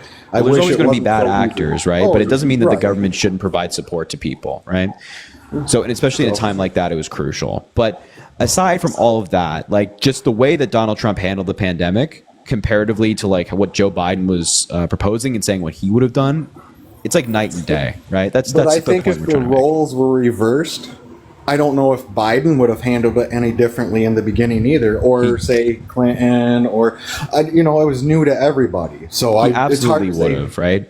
He absolutely would have. I'm sure he would have did it different, but I don't know if it would have came out better. Definitely would have come out better because he would have actually advocated for people to wear masks, to social distance, to follow the science. He wouldn't have demonized Dr. Fauci. He wouldn't have demonized the health community. He wouldn't have been lying about it, saying like, oh, it's going to go away by Easter. He was also on audio for a book saying that it's very deadly, that it spreads through the air, and that people, breathe it in, get infected, they're dying at higher rates. And then publicly he was saying, oh, it's no big deal. Like you can still hang out with your family and friends, which inevitably led to a lot more people getting infected and probably a lot more people dying. Joe Biden also wouldn't have held rallies in the middle of the pandemic as exhibited by his campaign, whereas Donald Trump was. And we have studies linking COVID infections and COVID deaths back to Donald Trump's rallies where people spread the virus. So just generally, yeah, absolutely Joe Biden would have handled it better. Now, is there a way for the president of the United States to just stop infections? No, of course not. There would have been people who got infected and died under Joe Biden, just like there were people who would have been people at the same rate or similar rates would have been dying under Donald Trump. But the point is, Biden would have handled it infinitely better. He would have been a real leader. Donald Trump was a fake leader trying to score political points because he was more concerned about the election than he was the lives of the American people. I mean, again, I voted for Biden and not Trump. I know. But then you shouldn't, like, if you could recognize that Donald Trump wasn't the guy for then, he's not the guy for now, right? He's not the guy for now. And I understand that, like, there's no wait and see. There's no wait and see. Well, there's no way to see until it's done. We got to say 4 years from now. No, there is no wait and see because we've seen, right? The problem with the wait and see philosophy is that this is actually people's lives. So there were probably people in 2016 who just said, well, he's an outsider, he's a political this, or he's never been a politician. Let's just wait and see what happens. Well, we saw.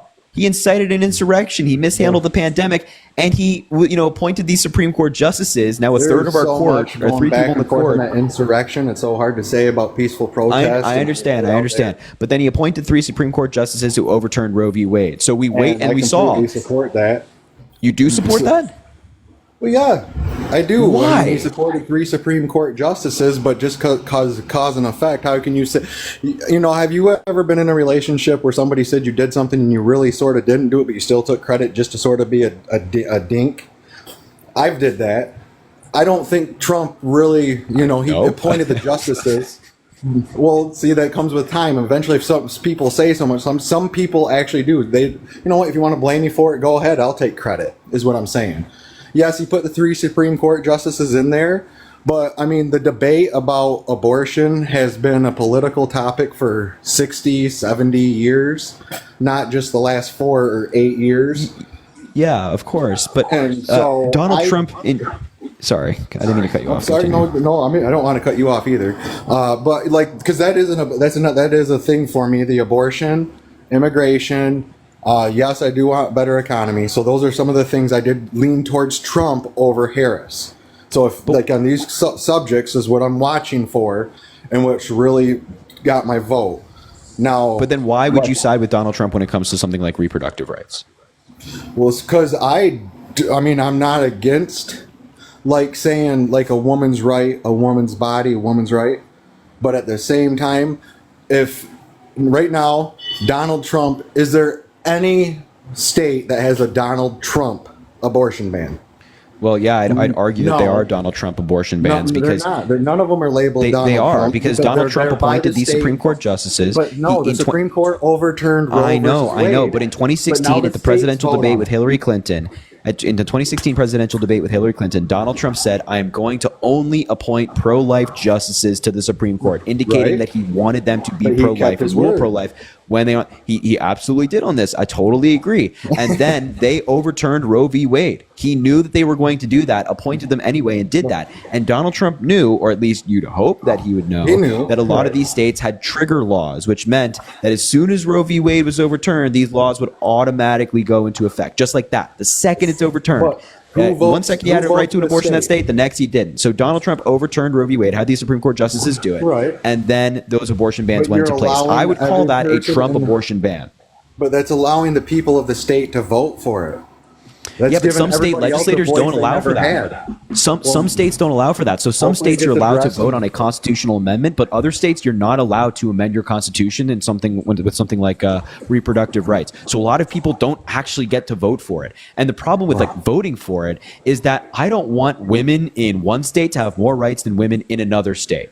But Right? that's So how- like I don't want a that's how woman it in New York to be works. able to get an abortion and a woman in Missouri not being able to. But that's how federal law versus state law works. It's like that with many laws. I mean, it sucks. Yeah, but I that don't. it's over something Sure, so there's personal. states. There can be discretion with states on certain laws, no problem. But when it comes to women's health care, there should be no But at the same discretion time, by I the do state. believe. Like, what about a woman who's against abortion that has, that chose another option? She should have the voice to be able to say so. Under Roe versus Wade, there was nobody with a voice. What? No, she didn't. She just didn't have to get an abortion. No, what I'm saying is, why can't a woman say she doesn't want people to get abortions? She can say there's that. Right. So now I feel they can. With Roe versus Wade, I don't think the voice was out there where you could say that. No, Not you just could protesting. say that. That's the whole thing about being pro-choice is that people get to make a choice. If a woman's pro-life and she doesn't want to have an abortion and she wants to use her First Amendment right to say I don't like abortion, perfectly fine. But if a woman is wants to get an abortion, wants to get that care, then that's perfectly fine too. That's what being pro-choice is all about. That you get to make the decision. Do you think abortion can be abused? Dude, what do you mean by Yeah, that? Like, yeah. you can get okay.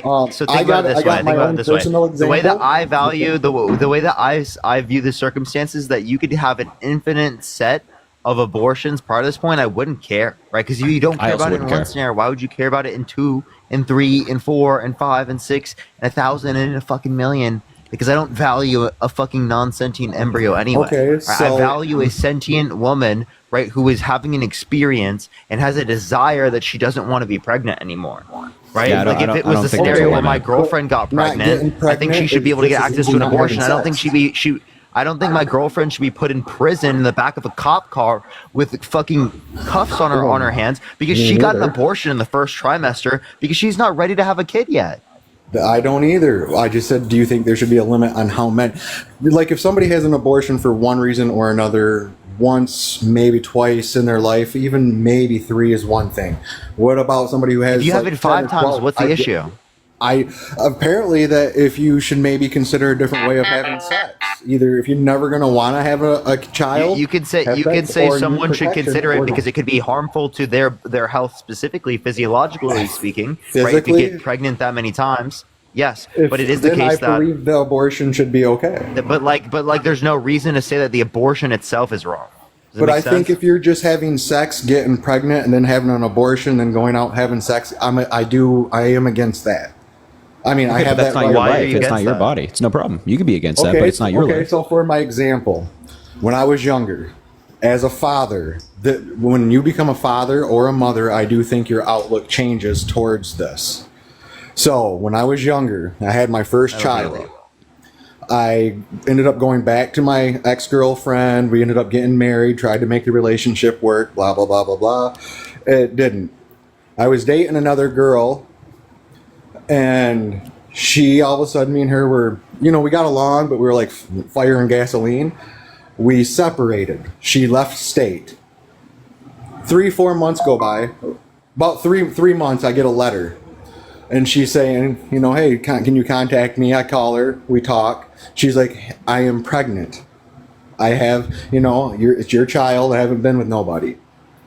I'm like, okay, I'm completely willing to pay child support. I just didn't want to be with her. She goes, no, if you want the child, you need to be with me. I said, I can't be with you. We get along as friends, but we don't get along as boyfriend and girlfriend. All of a sudden, 3 weeks go by, and I get a letter in the mail saying, this was your choice. Here's the abortion papers. This was because you wouldn't be with me. I am sorry, but as a father, I ended up having another child, so I have 2 sons. Dude, I'm sorry. I should have 3, and it did bother me, and it's been 20-some years, and I still feel like I have a missing child. I'm sorry, you know. Bro, it's her. It's Dude, her go choice. to therapy. Like, it ain't about therapy. Like, seriously, why did you bring that up with us, bro?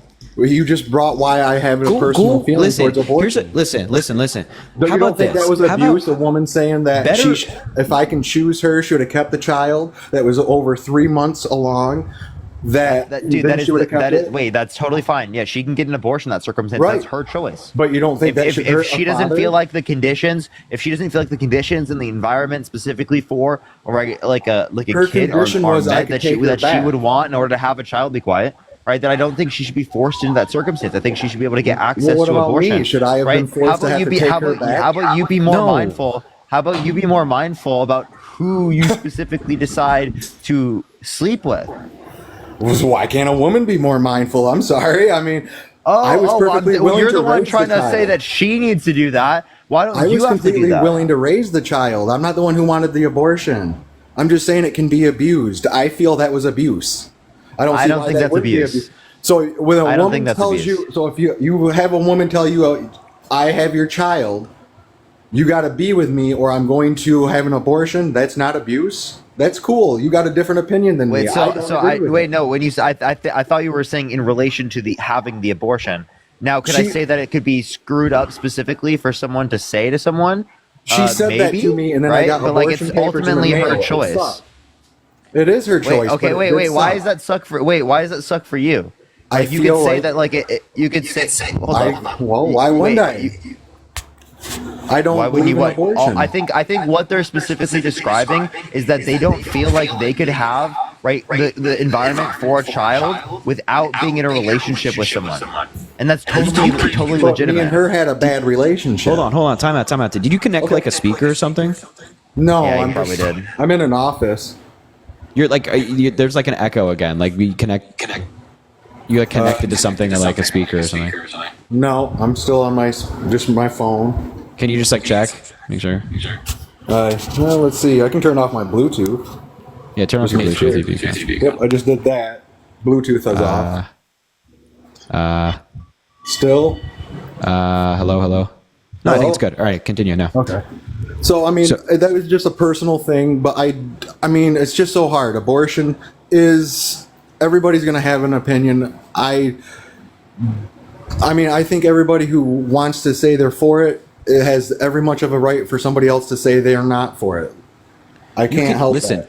You can say that you're not for it, but your view should not be restricting women of their view, right? If a woman wants to control her own body and make a decision that's best for her, whether that decision is keeping the child or having an abortion, then you should respect that decision. You should respect whatever she wants to decide. But I think you should respect the other things about it. Totally. If somebody gets pregnant and they want to continue with the pregnancy, I'm not going to judge them. That's their choice. But you shouldn't judge a woman who makes a decision that might be contrary to your morals. I don't. It's just like I said. I had a personal. And then we shouldn't elect people who do that. We shouldn't elect people who brag about cases being overturned that protect a woman's right to control her own body. But just again, respect people's views. But I don't completely believe in abortion outright. I do have that belief. You don't have to. That's perfectly fine. If you don't, sure, but don't force that view on other people. That's all. But it's the same way. The other way around. Don't force that abortion should be accepted on other people either. Nobody's forcing you to get an abortion.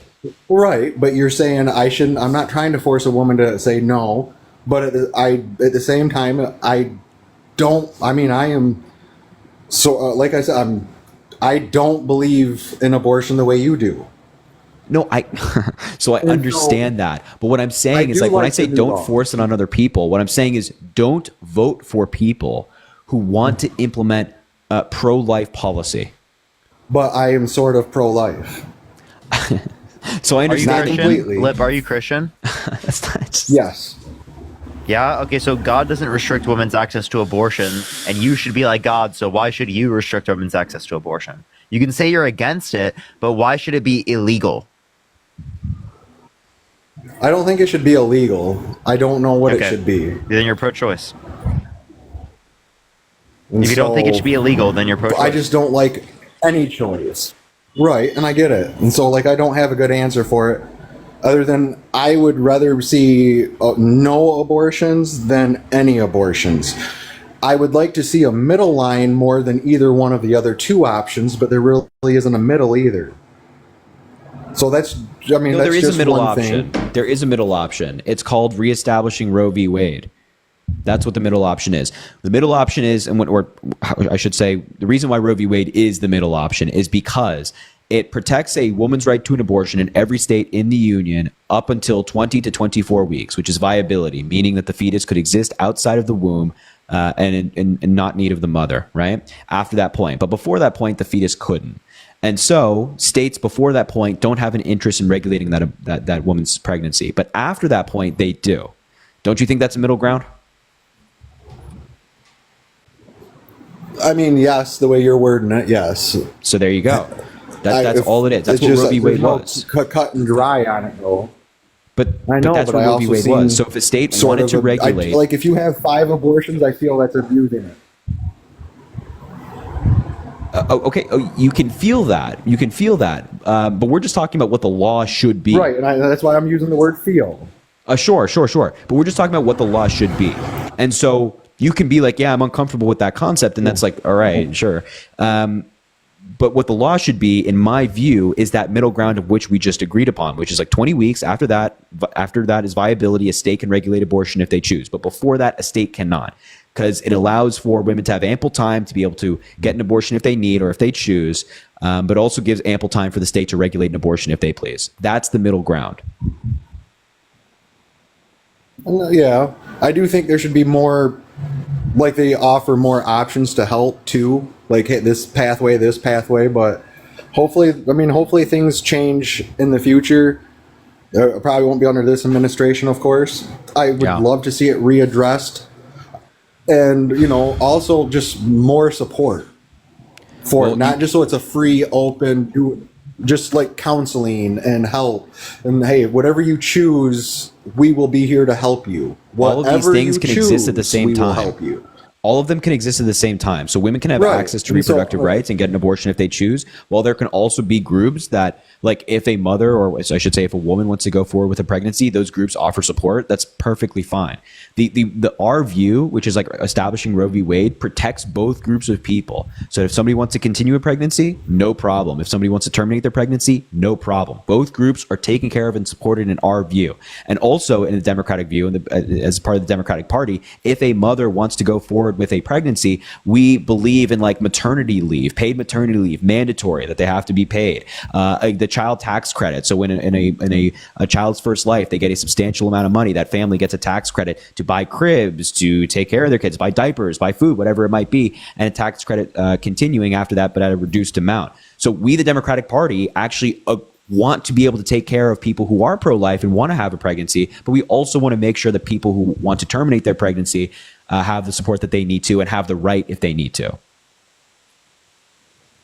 So you should vote for the Democratic Party if this is something you care about.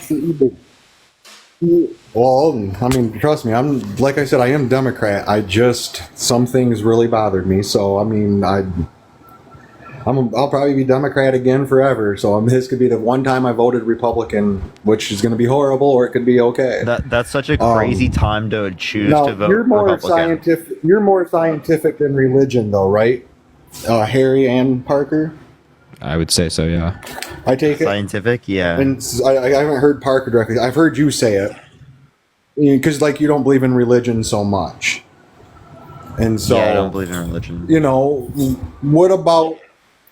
And so, like, for me, then, one thing that bothered me, and I mean, I don't disagree. I like the battle of science versus religion. So to me, it's interesting, and it's always fun. I think that you can utilize of course, science instead of religion. High stress. Yep. And now, with that, one thing that bothered me with Harris directly was when she was on TV and said about the woke. Be woke, be woker, be the wokest. I'm sorry. I completely hate the woke agenda, the woke movement, the woke anything. I'm too old to be woke. told, and I'm not that old, but I am old. I don't even know woke. what it is. To me, I'm what I against it, understand but I don't to know be what it like, is. except like being told you. Okay, I'm trying to say what it is, what I think it is, which I'm willing to accept if I'm wrong, Parker. Is that to me, what I understood from the being woke is like, saying, hey, accept transgenders, whether or not they have a penis, a vagina, if they're a girl or a boy. What's wrong with accepting I don't trans know, people? I actually have plenty of friends that are transgender and plenty of friends that are gay. I don't want to be told I have to accept them. I want the right to choose to accept them. What? To me, that's a big difference. You accept trans people for being trans. That doesn't mean you have to be friends with every trans person. Right, but I just don't like being told to be woke. Like, hey, if wait, do if you you think are a people transgender should man, wait, I have a question. Do you think people should accept people for being trans? If they're old enough, yes. As long as that person's over 18, yes. I don't have a sure. So have you then ever you're been woke around under your own a lot of definition. gay people and transgender? You're woke under your own definition. No, I was like that before the woke thing ever existed. So I'm just saying I was who I was before So that what is woke? existed. I Can you didn't need define somebody woke? to say to be woke. Can you define woke? I just did. I said now it's like being told you have to accept this, that things are changing, and yet you can't have an opinion against. No, we're just saying you should. Wait, now you want a right to choose? Well, see, what's that? Well, yeah, I think Now if you somebody want the right to doesn't want choose? to accept a trans, I'm saying if somebody doesn't want to like somebody who's a transgender, they should have that right just as much as they have the right to like them. If they don't want to like a straight person, they don't have to. I think everybody should be treated the same. No one's saying it should be illegal, but again, you want the right to choose. Right. But at the same, Interesting. I mean, have you been around gays and transgenders? I've been around people who are gay and people who are trans. So say a gay guy and a transgender guy who is being a woman. They're not the same. What? And they're not even going to be attracted to each other. Okay. And all right. So look, what? I can't even believe what. So when nobody is telling you have to accept anybody. We are saying that you should accept people for who they are, for society to operate in the best way possible, and for people to feel loved, for people to feel accepted, and for positivity. Right? Nobody's telling you have to do anything. There's no law mandating. Kamala Harris is not saying I'm passing a law that makes you do something. We're just saying that these are people too, and you should accept them because they are humans. No, because they are there's your a fellow law that Americans. says if you misgender somebody, it's a felony. No, it's not. They're trying to say no one's arguing. Nobody's doing that. Nobody's doing that. Kamala Harris, nobody is trying to pass a policy that makes it person is arguing that. God damn it, dude! Where the fuck did you get that, dude? It's so painful. I'm serious. Where did you get that? You can't get. I mean, I was reading off Newsbreak and stuff like that. They were talking if misgendering. just different news articles and stuff. I don't No, mean there's reading that if you misgender somebody that you can actually get in trouble for it. No. Nobody, no Democrat, neither Parker or I support legislation that does that, right? We're not saying that you should go to jail if you misgender somebody. What we are saying, though, is that it is respectful. If somebody says, hey, you actually I go by, these different pronouns, we are advocating that you should respect those pronouns and respect them as a person. I don't believe in pronouns. And You don't believe in pronouns? What do you mean? What do you mean you don't believe in pronouns? Lip. What do you mean? There's I like how he said, I don't believe in pronouns. That's fucking hilarious. One, by the way. I's a pronoun. Two, what are your pronouns?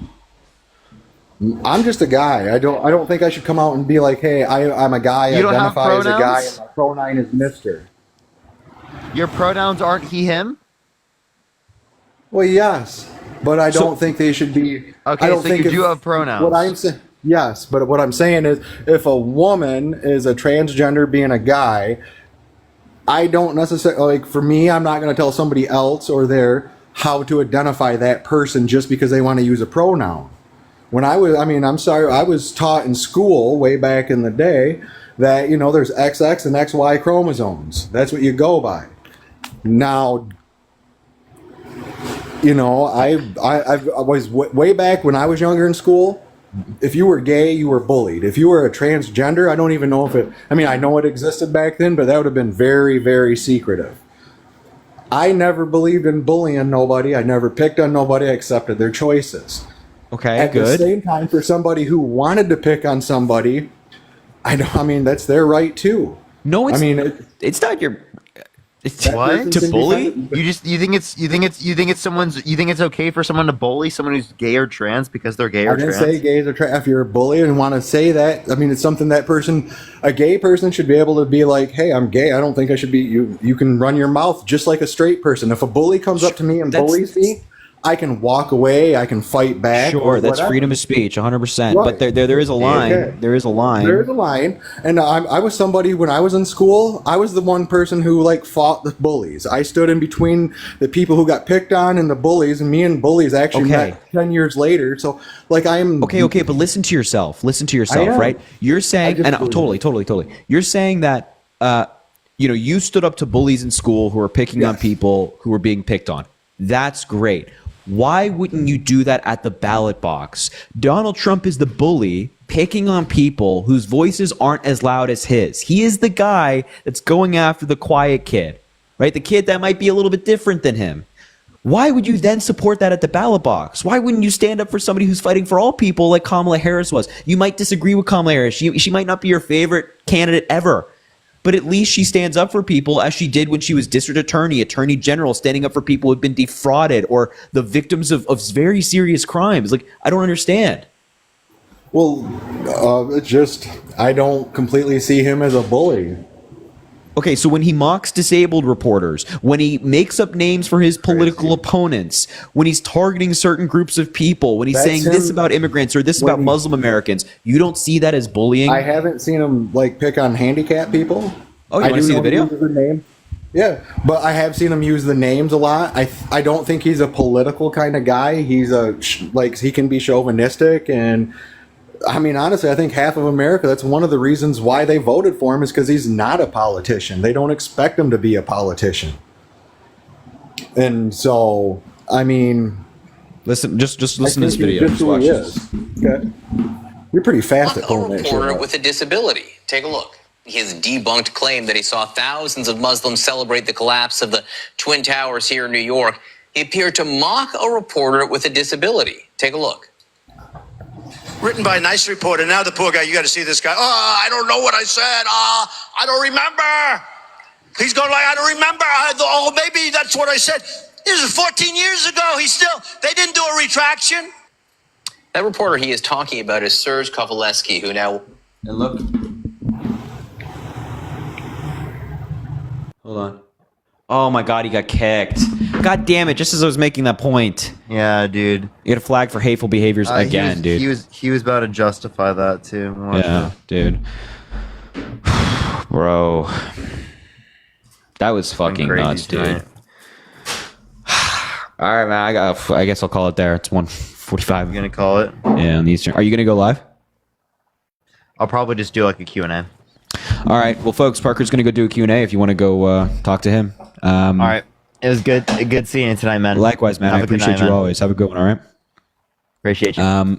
Oh fuck! I kicked him early. Fuck. Well, he's gonna go do a Q&A. So if you want to go talk to Parker, go do that. I have some people I got to thank on Venmo first. Let me talk to these. Let me talk to these people.